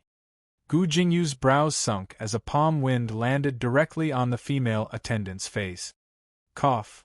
Just at this moment, suddenly a soft cough was heard from the tightly shut room. Gu Jingyu's palm wind instantly froze in midair. Following that, his figure flashed as he speedily dashed to the front of the room door. He raised his hand and was about to push the door open. But following that, he seemed to have thought of something as his hand awkwardly froze in midair as he slowly retracted it. He clenched his fists and stared at Dollar's door. It was as if there was a whirlpool inside him. After some time, he coughed lightly. Qing Luo, how do you feel? Yi Qing Luo squinted her eyes slightly as she looked outside the door, at the reflection of the figure as her lips curled up slightly and her voice was slightly hoarse. I'm fine, but your body should be fine, right? In the Miao tribe, Gu Jingyu blocked Xieba's attack for her. At that time, he had also suffered very serious injuries. Outside the house, after hearing Yi Qing Luo's concerned words, his lips immediately revealed a gentle smile. I'm fine. Yi Qing Luo could tell that his voice had softened and could almost guess Gu Jingyu's current expression. For a moment, she didn't know how to respond towards Gu Jingyu's feelings. She could sense it somehow. However, she had no way to determine the sincerity behind these feelings. However, no matter how Gu Jingyu felt about her, her lover would only be Dmo Xian. There was no doubt about this. Towards Gu Jingyu, she could only say her apologies. Qing Luo, can I come in? Not hearing any sound from inside the house, Gu Jingyu immediately opened his mouth to ask worriedly. Yi Qing Luo's eyes drooped as she took a look at herself. She was only wearing a white inner garment. Chapter 30-24. Yi Qing Luo was just about to reject him. Gu Jingyu's hand suddenly placed on the door as he clenched his fists tightly, revealing a belly full of repression. Qing Luo. Follow me, leave this place with me. His voice was laborious as he squeezed out every single word. Follow me to Wind Valley Sect. I will let everyone know that you are the future sect mistress. I will not let Wind Valley Sect, or anyone in South Water Continent, have the chance to bully you. Gu Jingyu seemed to have suppressed it for a long time, and at this moment, he finally couldn't hold it in any longer and exploded out. The words that were buried in his heart finally came out. Gu Jingyu. Yi Qing Luo's expression sunk when she heard Gu Jingyu's words. Gu Jingyu's fist banged heavily on the wall beside the door. Qing Luo, the Overlord has not acknowledged your identity at all. Even these few female attendants dare to humiliate you. What's the point of you staying in the Imperial Palace? He clenched his teeth tightly as his eyes were filled with deep anger. If it's me, I will absolutely not bear to let you suffer such grievances. Gu Jingyu. Yiqing Luo's brows creased tightly as she propped herself up, trying to get up from the bed. Under such a situation, she could only explain it clearly to Gu Jingyu personally. From the start to the end, her rejection towards Gu Jingyu was already very obvious. But he still insisted on being so persistent. If Gu Jingyu was agitated and rushed into her room, the consequences were unimaginable. But Yiqing Luo was after all someone who had slept for 3 days and 3 nights. Even with the medicinal pills to replenish her energy, her entire body was still weak and she had no way to get up. Chi used her head to push against her as she whispered, "Master, you can't move around recklessly now. If Master gets injured again, Chi will be spanked by the Overlord Master." Yiqing Luo's breathing was slightly messed up. Just as she was about to say something, those female attendants who were watching the show outside immediately covered their mouths as they laughed. "I say there's something wrong with the both of you. As expected, you're indeed doing it behind the Overlord's back." TSK. Listen to young sect Master Gu's infatuated words. Lady Yi is really good at seduction. Not only has our Lord Di Zun been charmed, but even young sect Master Gu is infatuated with her. Actually, I think that Lady Yi and young Master Gu are a match made in heaven. How could a foxy woman like Lady Yi be worthy of the high and mighty Overlord? The faces of the maids were filled with bitter jealousy. The more he spoke, the more unpleasant his words became. Gu Jingyu's face alternated between green and white as he listened. He clenched his fists, and his eyes were no longer as warm as before. Instead, they were filled with suppressed distress. If His Majesty knew how to cherish him, I wouldn't have said such words. He suddenly raised his head and stared at the tightly shut door in front of him. A trace of determination suddenly flashed in his eyes. "Qing Luo, even if you blame me, I must bring you out of here today. Leave this place that doesn't belong to you." As he spoke, Gu Jingyu suddenly raised his hand and punched the door. The sound of wood breaking rang out. When Yiqing Luo heard this voice, her heart instantly panicked. She immediately raised her hand, wanting to cover herself with the bedding. But her weak body's speed naturally couldn't match up to Gu Jingyu's speed. A figure dashed towards her at lightning speed. Swoosh! Just as Gu Jingyu's figure was about to appear in the bedroom. Chapter 30-25. Ah! Gu Jingyu let out a blood-curdling scream as he covered his face suddenly. Because of the splinters, there was a vast expanse of white dust in front of him. Gu Jingyu had no time to see clearly everything in front of him. Yiqing Luo's weak body stiffened slightly. His heart, which had been hanging in suspense, also relaxed. Only Yiqing Luo had yet to catch her breath. The next moment, a warm and strong arm hugged her tightly in his embrace. Following that, a red robe wrapped around her slender body tightly. Between her breath, the familiar sandalwood fragrance seeped into her nose. Yiqing Luo's eyes lit up slightly as her eyes overflowed with joy. "Ah Xian!" Her hoarse voice called out the man's name delightedly. She slowly raised her eyes. The man in front of her was dressed in a purple robe with peerless elegance. His face, which was as handsome as a god, was reflected in her eyes at close range. Like ink peach blossom eyes, lingering with flowing light. No matter how one looked, it was so cold that it made one sink in and suffocate.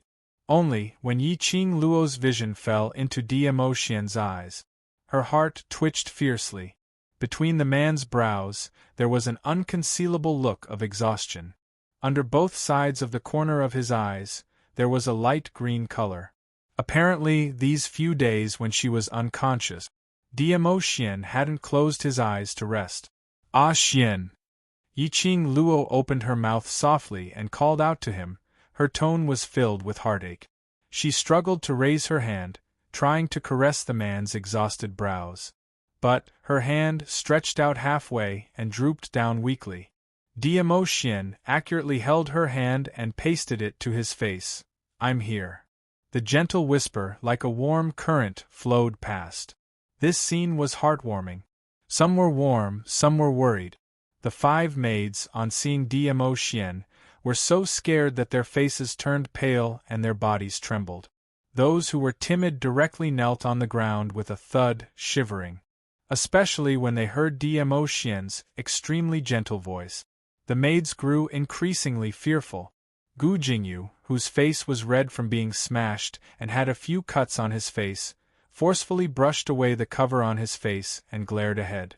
Looking at the sweet scene of Diamo Xian and Yi Qing Luo looking at each other. His eyes were filled with a deep darkness. His fists were clenched tightly as he tried his best to control himself.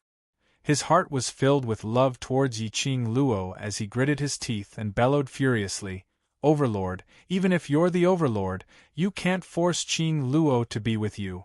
Since you're not willing to give Qing Luo the status she deserves, then don't stop Qing Luo from finding her own happiness." His hysteria made Diamo Xian cast a sidelong glance. Diamo Xian's icy cold peach blossom eyes indifferently glanced at Gu Jingyu. His rosy lips curled up into an extremely shallow and cold arc. "I know exactly what happened just now." His voice was flat, wrapped in a chill that made people shiver. Her words caused the 5 maidservants to collapse to the ground, their bodies weak and limp. Crystal clear? Which meant the Overlord had heard all their ridicule towards Yi Qing Luo? "Since you're clear, then you should know that Qing Luo will not be happy in the Imperial Palace." Gu Jingyu clenched his fists tightly. In order to fight for the love of his heart, he plucked up his courage and met Diamo Xian's gaze. "Not happy." Chapter 30-26. Because you are Di Zun, the superior Di Zun. Even if Qing Luo is unhappy, it's impossible for her to tell you. Gu Jingyu's words were spoken with righteousness. In his eyes, that was the truth. He totally could not see Diamo Xian's feelings towards Yi Qing Luo.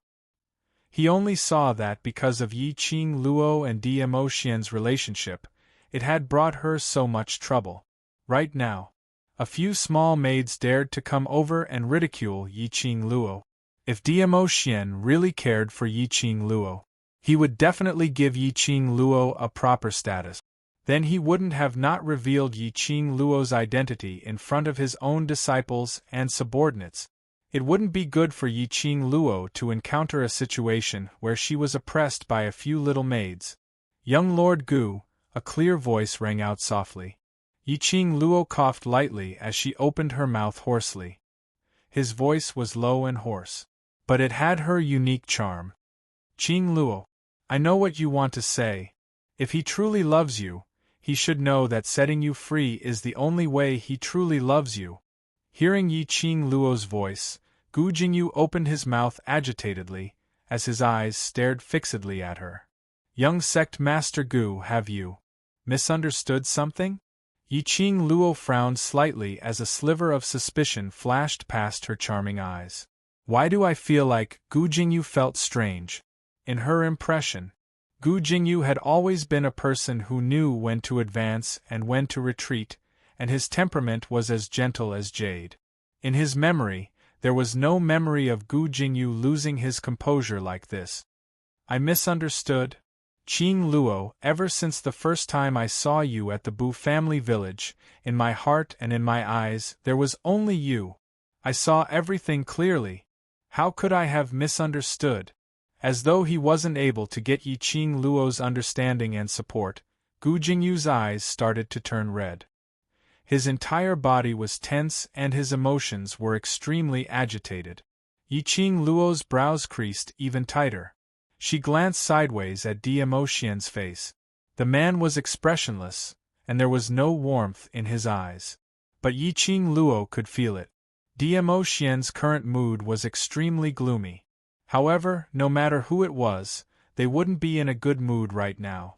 Yi Qing Luo frowned as she opened her mouth calmly, word by word, extremely slow and extremely clear.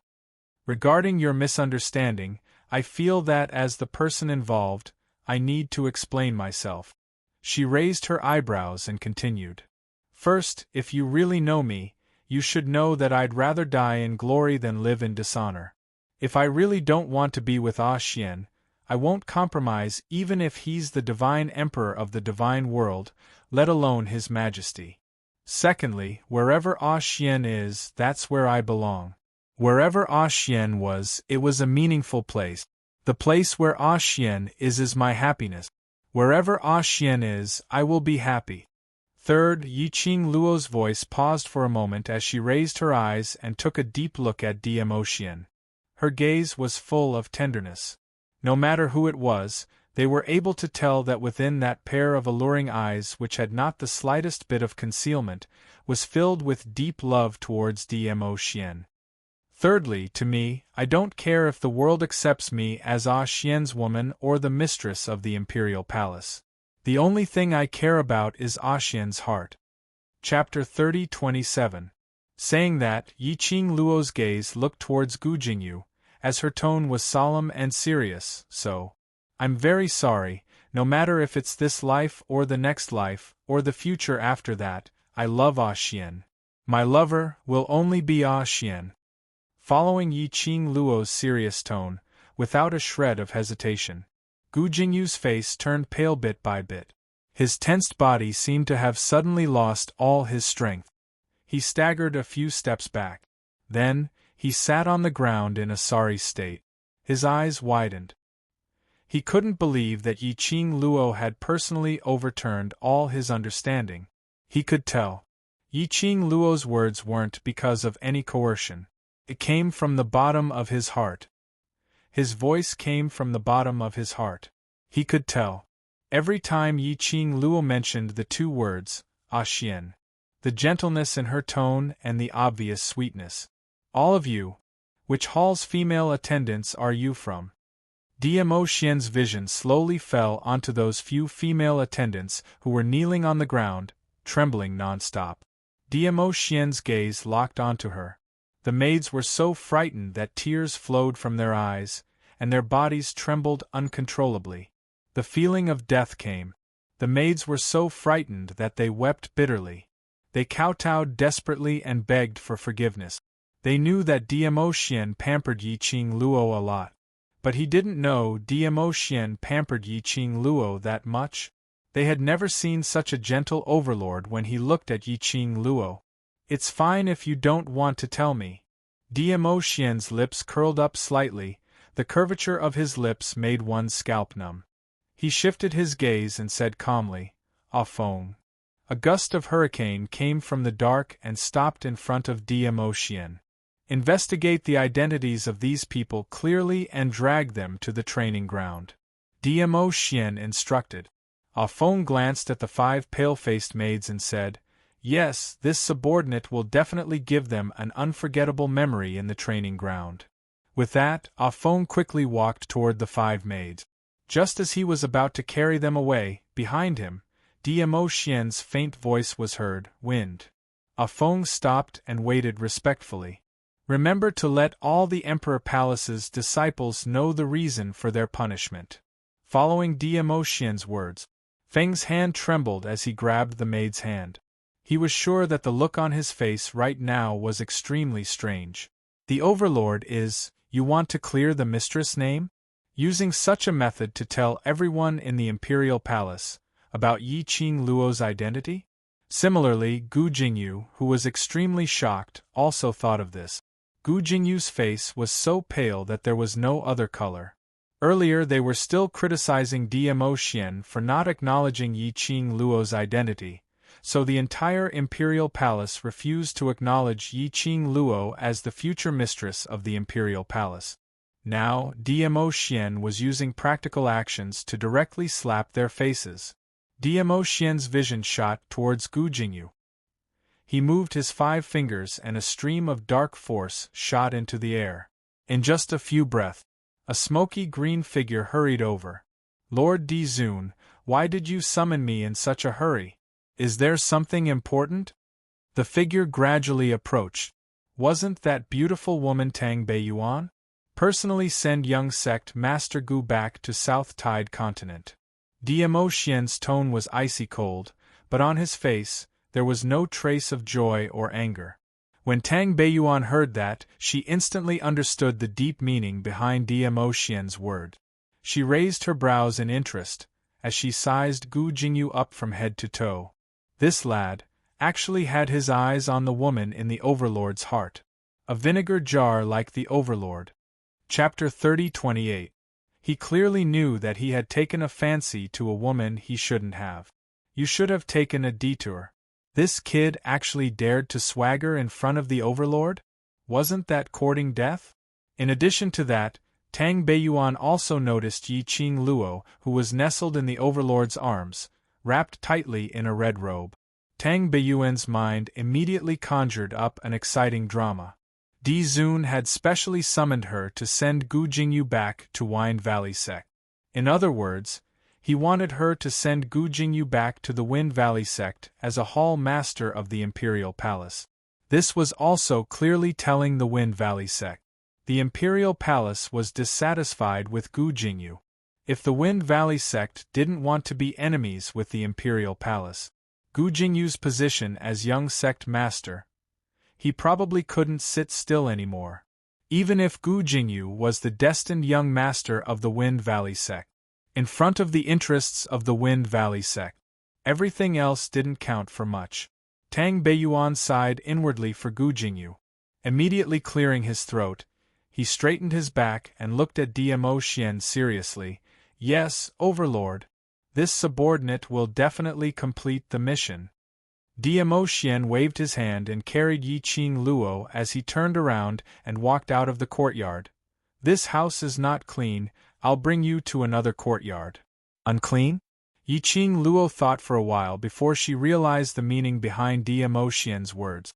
Just now, Gu Jingyu seemed to have entered the bedroom. It was stepped on by Gu Jingyu, so it wasn't clean? This jealousy. It's a little strange, however. Complaining was one thing. Yi Qing Luo's heart still felt warm. Dmo Xian carried Yi Qing Luo and walked to the door of the room. Sitting on the ground, Gu Jingyu's face was filled with shock as he clenched his fists tightly. His face was filled with anger and embarrassment as his face flushed red. Qing Luo. His voice rose in pitch. There was a hint of sharpness and ear-piercing in it. Yi Qing Luo looked at Gu Jingyu from Dmo Xian's shoulder. Gu Jingyu's eyes were red and his muscles were tense. Are you telling the truth? You really don't have any feelings for me? As soon as he said that, there was silence all around. Tang Beiyuan placed a hand on her forehead. He had seen people who courted death, but he had never seen someone like this. At this juncture, Gu Jingyu still dared to say such ambiguous words to Qing Luo in front of the Overlord. Was this to show his true love, fearless and reckless? In order to move Qing Luo move himself? The atmosphere was strangely cold. After an unknown amount of time, the young lady who was leaning on Dmo Xian's shoulder had an indifferent expression on her face. Her pair of charming eyes were so calm that there wasn't any luster in them, as she fixed her gaze on Gu Jingyu. Everything I said was from the bottom of my heart. She answered without hesitation, and her tone was unprecedentedly serious and determined. Soon after, she raised her eyes and said word by word, "Before today, I admired your character and was very happy to have a friend like you." Friend. Gu Jingyu murmured these two words. Suddenly, he seemed to be crying and laughing at the same time. In other words, after today, you and I are not even friends anymore? Because you have feelings for me. Yi Qing Luo replied straightforwardly, "My identity will not allow any opposite sex who has other thoughts towards me to exist." Just because of the Overlord? Gu Jingyu's fingers clenched tightly. Chapter 30:29. Yi Qing Luo's words were like a death sentence for Gu Jingyu. His whole body slumped down powerlessly, as though he had lost all his energy. But at the next instant, he seemed to have thought of something as he raised his head abruptly with a burning gaze. "I saved you. Saved you once. If you want to repay me, then don't be together with the Overlord. Gu Jingyu's words came out of the blue. Yiqing Luo somehow felt that everything was strange. There seemed to be something strange about it, but, thinking deeply, she couldn't tell what was strange about it. Especially the request that Gu Jingyu raised, which made Yiqing Luo feel that something was amiss. Beiyuan. Dmo Xian was extremely displeased by Gu Jingyu's words as he called out Tang Beiyuan's name coldly. Tang Beiyuan quivered as she had no mood to watch the show as she immediately dragged Gu Jingyu away. Yiqing Luo stared at Gu Jingyu's body, which didn't struggle at all. In Tang Beiyuan's hands, he was like a kite with a broken string, without any energy. Her slender brows creased even tighter. She opened her mouth. Wait. Tang Beiyuan's footsteps halted. Immediately following that, Yiqing Luo's voice rang. Yes, it's a fact that you saved me. According to morality, I should return this favor to you. Gu Jingyu's eyes lit up as he looked at Yiqing Luo in delight. If it's something within my capabilities, I can do it for you. Yiqing Luo's gaze was like a torch as she met Gu Jingyu's gaze calmly. But, if it concerns Xian, I'm sorry, I can't do it. Her gaze slowly shifted onto Dmo Xian's face. Her eyebrows became gentler and more delicate. Even the corners of her lips revealed a slight smile. Whatever morality, in front of Xian, it's nothing. For Xian, I can even abandon the common people. She said it word by word as she looked at Dmo Xian seriously. This wasn't just a reply to Gu Jingyu's words. It was her promise to Xian. The warmth between the two eased the stiff atmosphere.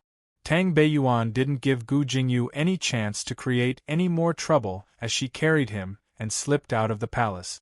Dmo Xian continued to carry Yiqing Luo as they walked towards the new courtyard. Along the way, they saw many Imperial Palace's disciples in black training clothes. He could also see maids coming and going. When he saw this scene, everyone's reaction was almost the same. All of them were extremely shocked as they stuck their heads out, wanting to see exactly what that young lady looked like. Everyone in the Imperial Palace knew. 3 days ago, Di Zun brought back a woman. Rumor had it that she was the woman the Overlord doted on. It was obvious that the woman's injuries had mostly recovered on the day she was carried back to the Imperial Palace. He had fallen into a deep slumber only because he was physically exhausted. However, the Overlord had given her all the medicinal pills that he had been saving for years. As long as they were useful to her, he had given them to her for free. It could be seen how infatuated the Overlord was with that woman. However, hearsay was hearsay. It was completely different from the shock he felt when he saw it with his own eyes. When Yiqing Luo sensed the gazes from the surroundings, she couldn't help but rub her head against his chest. Her brows revealed a mischievous smile. So, this is the reason why you want to change to a new courtyard for me. Based on Dmo Xian's ability, he could totally bring him to the new courtyard swiftly. But Dmo Xian intentionally carried her, to be the center of attention along the way. Chapter 30. He was using his actions to show his identity in the Imperial Palace. Those 5 maids were personally punished by wind at the training ground. Then he intentionally announced the reason for the punishment. And because Gu Jingyu had improper thoughts towards Yiqing Luo, he was personally escorted back to Wind Valley Sect by Tang Beiyuan. This was totally not giving Gu Jingyu any chance to make a comeback. Adding on to the fact that he personally carried her all the way to the new residence. All these added up were enough to shut the mouths of those Imperial Palace's disciples who were still guessing Yiqing Luo's identity. One must know, no matter whether it was Wind or Tang Beiyuan, they were all people who only listened to the Overlord's commands. Even the Imperial Palace's granny had no advantage over Wind or the armament refining hall. The Overlord had sent his confidant to do such an unimportant thing. It was enough to show how much importance the Overlord placed on Yiqing Luo. Hence, after Yiqing Luo was carried to the new courtyard by Dmo Xian, This news had already spread like wildfire in the imperial palace. From the start to the end, it had not even exceeded the time for a stick of incense to burn. No one dared to discuss it, but in their hearts, they couldn't help but imagine the young lady who could make the Overlord head over heels for her. Some of them used their gazes and expressions to communicate silently. Following that, the matter of Wind carrying those 5 maids and throwing them into the training ground was also spread. Immediately, the entire imperial palace was in an uproar. Looked like their imperial palace was really going to welcome their female mistress. The imperial palace's disciples looked at each other in dismay as they discussed in whispers. No one had discovered it.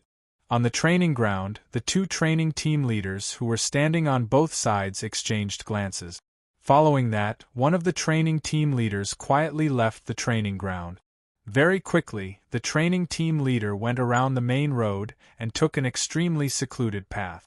This path was something that even the janitor who cleaned the imperial palace would rarely go. Not to mention the other people in the imperial palace. The training team leader's footsteps were extremely fast. The withered leaves beneath his feet were rustling as he stepped on them. After a while, the training team leader stopped beside a fake mountain. He knocked a few times on the fake mountain. The pace was sometimes fast and sometimes slow, but moments later, the entire fake mountain suddenly shook slightly. Behind the fake mountain, a man in black attire with a murderous look walked out. This man could be seen from his temperament and attire. This was a death warrior. The captain lowered his voice and said, "Go and report that the Overlord has brought back a woman." The Overlord had sent Protector Feng and Hall Leader Tang to support that woman in front of everyone. The news has already spread throughout the Imperial Palace that this woman will be the future mistress of the Imperial Palace. The man of death did not say a word and just stared at him quietly. The captain shook his head, indicating that he had no other information. The death warrior turned around and quickly disappeared behind the rockery. When Dmo Xian carried Yiqing Luo into the new courtyard, Yiqing Luo's pupils couldn't help but widen. She straightened her back in shock as her charming eyes stared blankly at Dmo Xian. This is you." When Dmo Xian lowered his eyes to look at her, the expression on his face was extremely gentle. "Ever since I returned from the 21st century, I've been preparing this courtyard." His voice was low and husky like a feather, brushing against her eardrums and heart. "Do you like it?" Chapter 30-31. How could she not like it? From the moment they stepped into the courtyard, from the beginning to the end, it was built in the style of the 21st century. What came into view was a large green lawn. It was surrounded by beautiful purple and red flowers, pure white walls and carved iron fences. On the left side of the flower bed and the resting pavilion wrapped in vines, there were 2 swings. If she remembered correctly, the style of this lawn was roughly similar to the Century Park in the 21st century. Dmo Xian carried her and walked further in. After the lawn, there was a small training ground. Further in, it was a very modern room. Walking into the main room, there was a huge living room. The floor was covered with a very soft carpet. Yiqing Luo could tell at a glance. This carpet was made with at least hundreds of precious feathers, with the most exquisite craftsmanship. If an ordinary person were to obtain such a blanket that could wrap themselves up in it, they would want to hang it on their body every day. But here, it had become a carpet. Furthermore, almost every room was filled to the brim with blankets. The guest room in the backyard was at least a few hundred square meters. Every corner was covered with such precious blankets. How many precious feathers did it take? The interior decoration was also completely in line with the modern style. Tables, chairs and the surrounding furnishings were all built up. There was even a sofa. Especially, when Yiqing Luo raised her head, she saw a few dazzling chandeliers hanging above the eaves. On that chandeliers there were thin and small luminous pearls, flickering. Yiqing Luo was completely stunned. How did you make so many things?" Yiqing Luo's eyes widened, filled with disbelief. One must know these things. In the 21st century they could be seen everywhere. But in the Nirvana realm, it was impossible to have them, whether it was this smooth and transparent table, or the soft and comfortable sofa, or that dazzling chandeliers. None of these were things that could possibly exist in this era. Yiqing Luo could be sure. These were absolutely not brought back from the 21st century by Diamo Xian, who had the ability to travel through time and space. These things, at first glance, were indeed extremely similar to those things in the 21st century. But if one looked closely, he could still tell the difference. Everything that was filled with the style of the 21st century was made little by little using the things from the Nirvana realm. Yiqing Luo's heart was beating wildly, as though it was about to gush out from her throat. She struggled a little, wanting to touch these familiar things. Diamo Xian hugged her tightly. This place belongs to you. Put on your shoes and you can take your time to look around. He carried her into the bedroom. Just as he pushed open the door, Yiqing Luo was shocked by this scene. The whole room was filled with pink hues. Pink walls, pink curtains, pink soft bed. Yiqing Luo raised her head and stared at Diamo Xian suspiciously. Could it be that her man had other hobbies? What's with this pink screen? You don't like it? The smile on Diamo Xian's face froze as his peach blossom eyes revealed panic and helplessness. I thought you would like. Chapter 30-32. Diamo Xian didn't reply. He held her hands together. His large palms were warm. I remember, in that plane, the place where you grew up, when you told me about your past, the glow in your eyes. His voice was very gentle, mellow like a fine wine. Bit by bit, it intoxicated Yiqing Luo. I know you like that place where you grew up very much. But you are my woman. In the future, you will always be with me, living in this world. Diamo Xian's hand slowly moved upwards. His slender fingers, with thin calluses, caressed the skin on Yiqing Luo's face. This is a place of remembrance for you. If you want to go to that plane, you can stay here. His gaze slowly swept across the surroundings, that pink-colored environment. Do you still remember, in that plane, when you told me about your past, what you said to me? The hair on her forehead was brushed aside by the man's gentle fingers. Yiqing Luo's slightly red eyes trembled. She looked at Diamo Xian's peach blossom eyes, which contained a pool of spring water. The rippling light in his eyes, as though it wanted to swallow her up, so that she couldn't escape. You tried this color dress.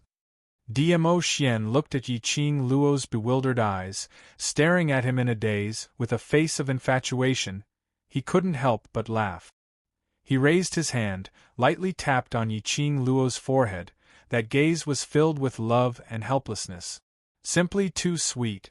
After Diamo Xian's reminder, Yiqing Luo, who was immersed in beauty, suddenly remembered. Back in the 21st century, she indeed pulled Diamo Xian to go shopping, and specially tried on an extremely Lolita pink princess dress. At that time, she indeed said this to Diamo Xian. Ah Xian.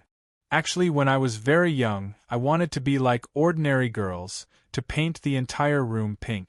Curtains, tables, chairs, sofa, everything, I want to make everything pink.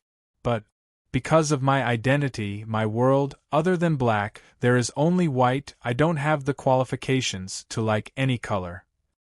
Yiqing Luo pulled back her senses from her memories, and saw Diamo Xian's extremely anxious face. As though as long as she said she didn't like it, he immediately tore down this bedroom and rebuilt it. This man, she was moved and amused at the same time. Because of her words, Diamo Xian really remodeled a room with a pink screen for her.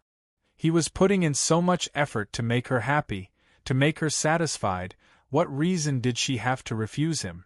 In front of Yiqing Luo's eyes, it was as if fireworks had bloomed. There was a warm current in her heart, filling it up bit by bit. Ever since she woke up, she had always felt that it was empty. Yiqing Luo's arms wrapped around Diamo Xian's neck, and without any hesitation, she planted her lips on Diamo Xian's lips. I like Ah Xian's surprises, and even more. Ah Xian. The moment the girl's soft lips pressed against his, Diamo Xian's pupils contracted. He abruptly tightened his arms and deepened the kiss. Their auras intertwined, until Diamo Xian noticed that Yiqing Luo's body was not used to such intense intimacy. After fiercely pecking Yiqing Luo's lips a few times, Diamo Xian released her. Yiqing Luo seemed as though she had lost all her energy as she laid limply in his arms. Chapter 30-33. 3,000 strands of hair poured down. The young lady's eyes were like silk, her cheeks flushed red. Because of the kiss, her eyes were half opened, adding a few hints of enchantment and laziness. Diamo Xian's eyes drooped, as his breathing suddenly tightened. His body also turned stiff. How would Yiqing Luo not understand what Diamo Xian's reaction represented? Her cheeks turned even redder. Earlier, when Gu Jingyu was about to barge into the room, she retrieved a stamina-replenishing pill from the profound phoenix ring and swallowed it in a timely manner. After nestling in Diamo Xian's arms for so long, finally she had recovered quite a bit of energy, and because of Diamo Xian's kiss, she was once again weak and powerless.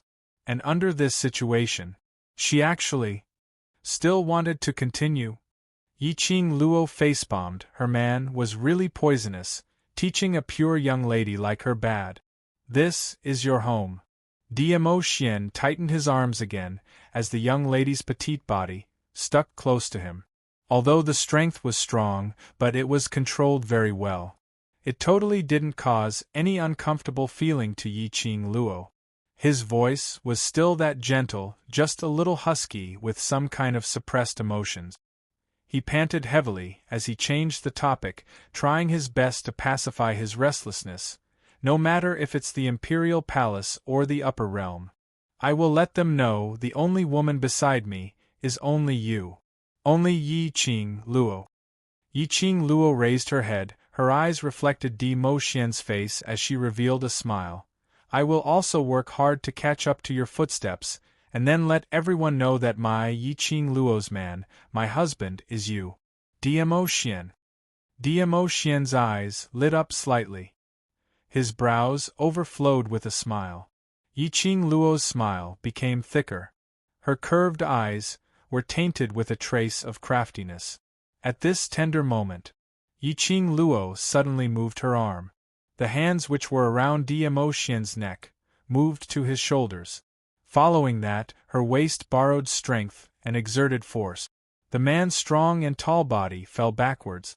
The soft big bed firmly received the man's body. Bright red flower petals were scattered on the pink bedding, giving off a refreshing fragrance. Diamo Xian's black hair scattered in between the petals. His purple robe also swept up a few ripples. Under the bright red petals, it made the man look even more magnificent and peerless, comparable to a god. Yiqing Luo's petite body covered his chest.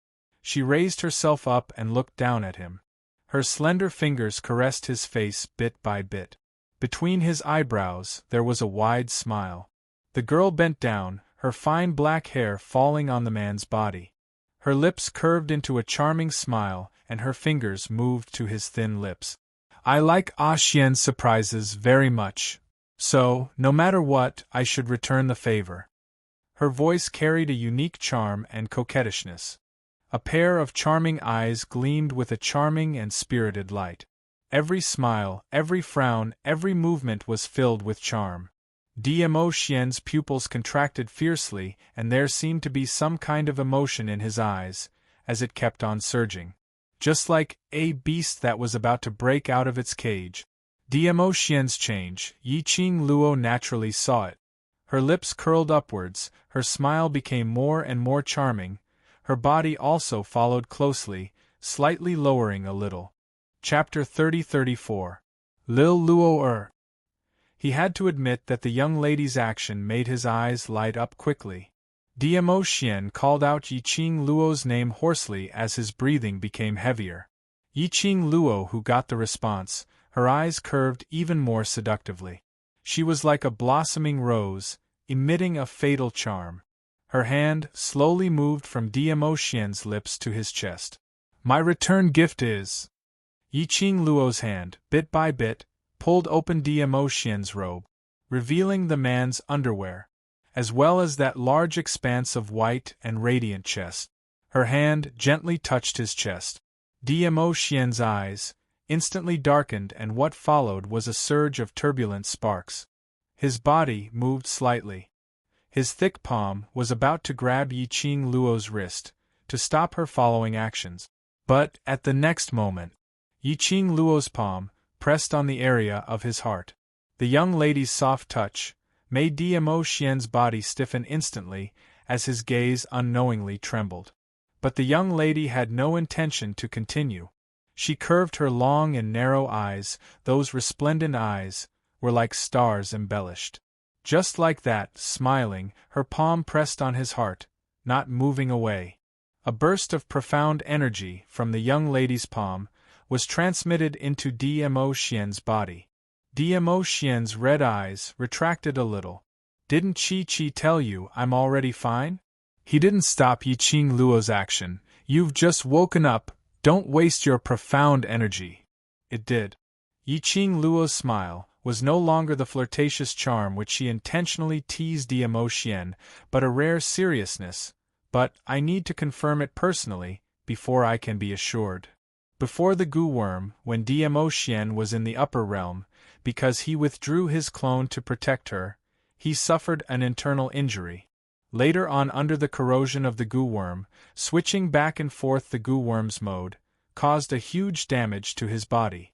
Even though Chi confidently told her that Dmo Xian's body had recovered fully and had advanced, she still wanted to confirm it personally. Warm, profound energy slowly spread through Dmo Xian's limbs and bones.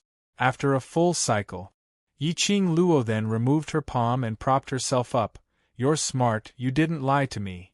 Dmo Xian's body indeed didn't have any abnormalities. His heart, which had been hanging in the air, was finally at ease. Her hand had just moved away from his chest.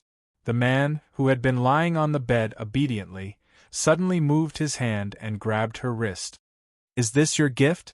Yiqing Luo's expression froze. Her cheeks were tinged with a trace of redness. The large palm on his wrist was like a ball of raging fire. She could clearly feel the heat from the man's body. Yiqing Luo's pink lips, which had been kissed till swollen, pursed her lips slightly as she lowered her eyes and whispered, Personally examining your injury, isn't that a return gift? You want to stop halfway through your flirting? The man's low and husky voice revealed endless magnetism and evilness. Even if I agree, do you think this place will agree? His pointed words made Yiqing Luo's face turn even redder. All right, facing Dmo Xian. She had the courage to flirt with him, but she didn't have the courage to be flirted with. After all, her flirting with him and him flirting with her were totally not on the same level. The minute Dmo Xian flirted with her, she would throw away her helmet and armor in minutes, surrendering and admitting defeat. Chapter 30-35. Yiqing Luo had just finished her words. Her waist was lifted up by a force. Immediately following that, she fell onto the soft big bed. The man's warm body pressed tightly against her. She and Dmo Xian exchanged positions. A very orthodox position. Male on, female on. Yiqing Luo's eyelashes trembled violently. Her little hands curled up slightly as she clutched Dmo Xian's collar tightly. When she opened her eyes, she met the man's handsome face. Especially that pair of long and narrow peach blossom eyes, which were like stars embellished with flowing lights and vibrant colors, were absorbing her soul bit by bit. Yiqing Luo's heart suddenly accelerated. The man bowed his head, raised his eyebrows and smiled lightly. His thin lips pressed on the skin of her face, slowly moving downwards. Finally, it stopped at her lips. A warm and elegant breath wrapped around Yiqing Luo, causing Yiqing Luo's delicate body to tremble from time to time. Yiqing Luo couldn't help but close her eyes. Delicate moans, the breath also became warm. The man's thin lips pressed down. A very gentle, very loving touch. The elegant sandalwood smell lingered between the two. Yiqing Luo's state of mind gradually was confused. But, just when Yiqing Luo thought Dmo Xian was going to continue the next step, Dmo Xian slowly propped up his body, lying sideways next to her. Yiqing Luo closed her eyes, waited for a long time, and sensed that something was wrong. The moment she opened her eyes, she saw Dmo Xian by the side, smiling at her elegantly. In his eyes there was an obvious teasing smile. Yiqing Luo's face instantly turned red. You did it on purpose. This man, actually, after teasing her, he just stood by and watched. Was he deliberately trying to see her embarrassed? Dmo Xian laughed lightly. In the laughter there was endless husky magnetism. His hand, stretched over, embraced Yiqing Luo's delicate body. Yiqing Luo struggled, puffed up her cheeks and said angrily, "You are rejecting my gift. If you don't want it, I won't give it to you." Dmo Xian laughed even more joyfully. His long arms tightly encircled her, covering the young girl's petite body completely in his chest. The man's slender fingers gently slid over the young girl's back. Her movements were extremely gentle. Why would I reject this reciprocal gift? Dmo Xian leaned close to her ear as he chuckled. Don't tell me you still can't feel it? As he spoke, he moved a little. How could Yiqing Luo not feel it? Her face was getting redder.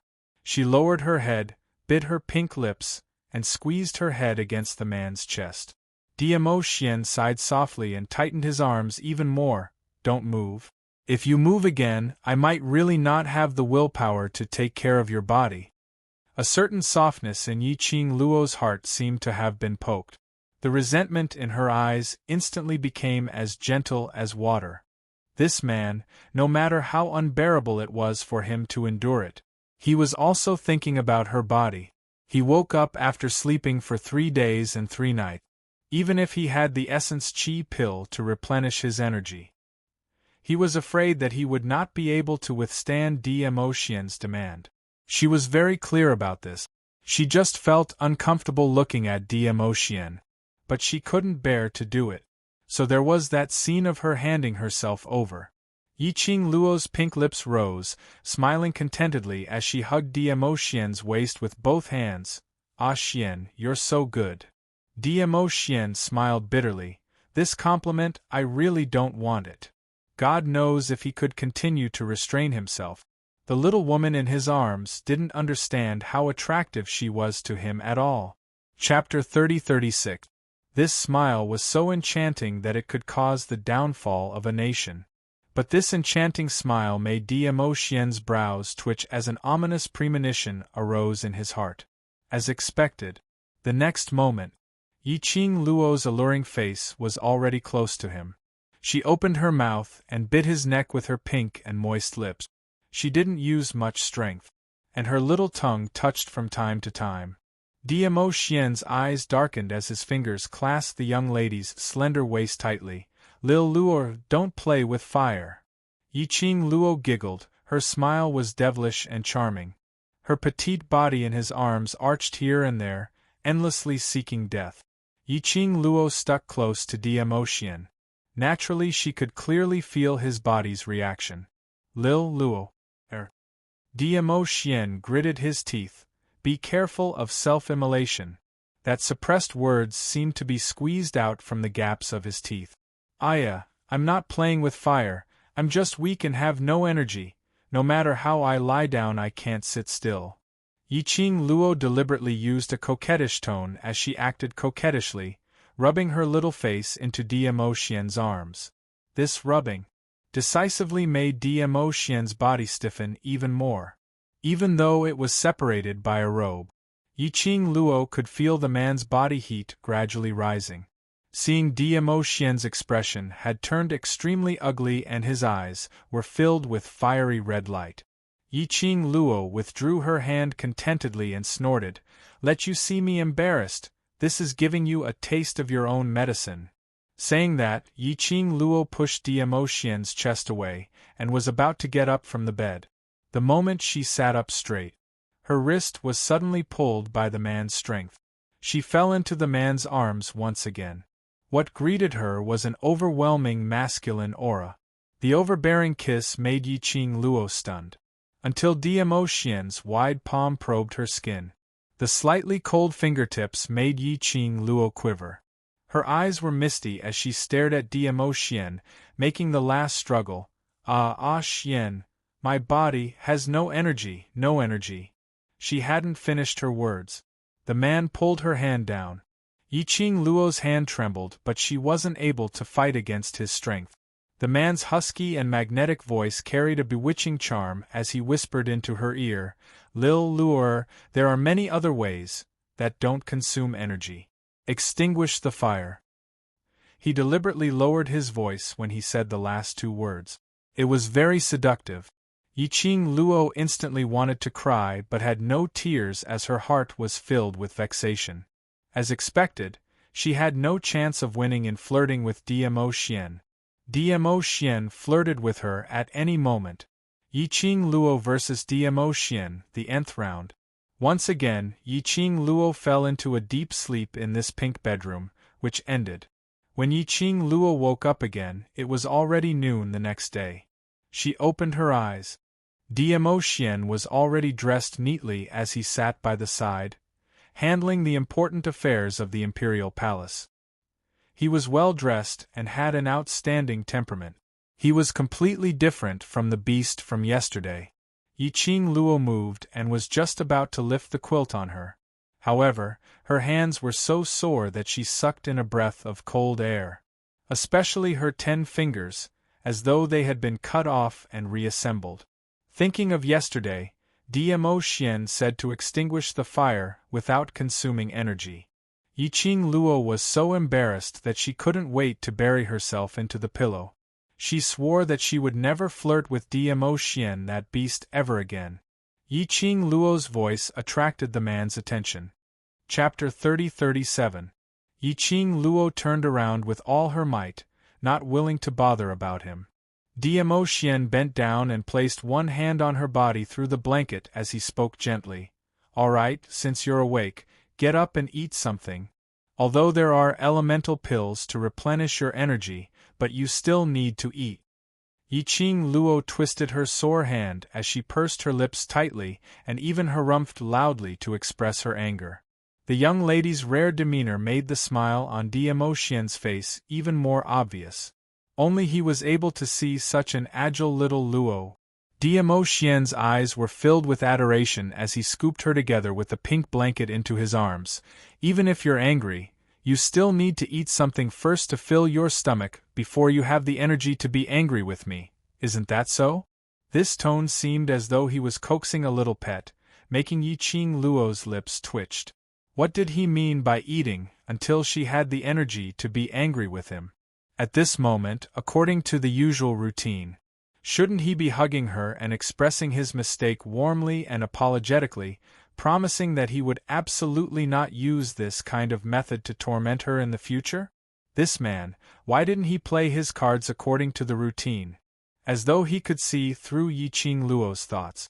Diamo Xian's chin, separated by the blanket, pillowed beside her ear as he laughed softly. I don't want to lie to you because last night was great. In the future there will be more. Other ways to extinguish the fire, so I'm unable to give you this guarantee. Yi Qing Luo. Towards Diamo Xian's words, she really didn't know if she should express gratitude or anger. In the end, Yi Qing Luo was half coaxed and half carried by Diamo Xian as she drank a bowl of porridge which was made from precious herbs. After Yi Qing Luo had her fill, coupled with Diamo Xian's intentional flattery and gentle words, the anger in Yi Qing Luo's heart had more or less subsided. Diamo Xian knew Yi Qing Luo's character, so he changed the topic. During this period of time, stay in the imperial palace to rest and follow me to settle the matter between Secluded Palace and Hell Palace. As for the West Continent, you don't need to worry. Yan Shao Yi Qiao Jin, and the others have already brought the Miao tribe's holy maiden to the West Continent. With the Miao tribe's holy maiden around, Long Yunzhan's poison will not be a problem. Mentioning this matter, how could Yi Qing Luo still care about what had happened yesterday? Throwing a tantrum? She immediately sat up straight and turned her head. You went to the West Continent? What about the Miao people? The battle with the two from the Netherworld Palace. The entire Miao tribe was basically destroyed. When Dmo Xian appeared, he spared the lives of the Miao tribesmen on account of Miao Yi's help. However, the two from the Underworld Palace and the disciples from the Palace of Gloom had killed many of the Miao clansmen. At this time, Miao Yi was still heading towards the West Continent. Wouldn't that deepen the prejudice the Miao people had against Miao Yi? The survivors of the Miao tribe, including the injured tribesmen, number about 1,200 people. Dmo Xian rubbed her head. These 1,200 people, if after this huge battle, know how to unite and survive, it's not impossible to rebuild the Miao tribe. As for the Miao tribe's holy maiden, the imperial palace has sent out 2,000 disciples to stay in the Miao tribe, to accompany the Miao clansmen to rebuild the Miao tribe. The condition is in exchange for the Miao tribe's holy maiden, to work for the imperial palace for 1 month. The Miao clansmen will not agree to it. Yi Qing Luo, indeed, it was impossible not to agree to it.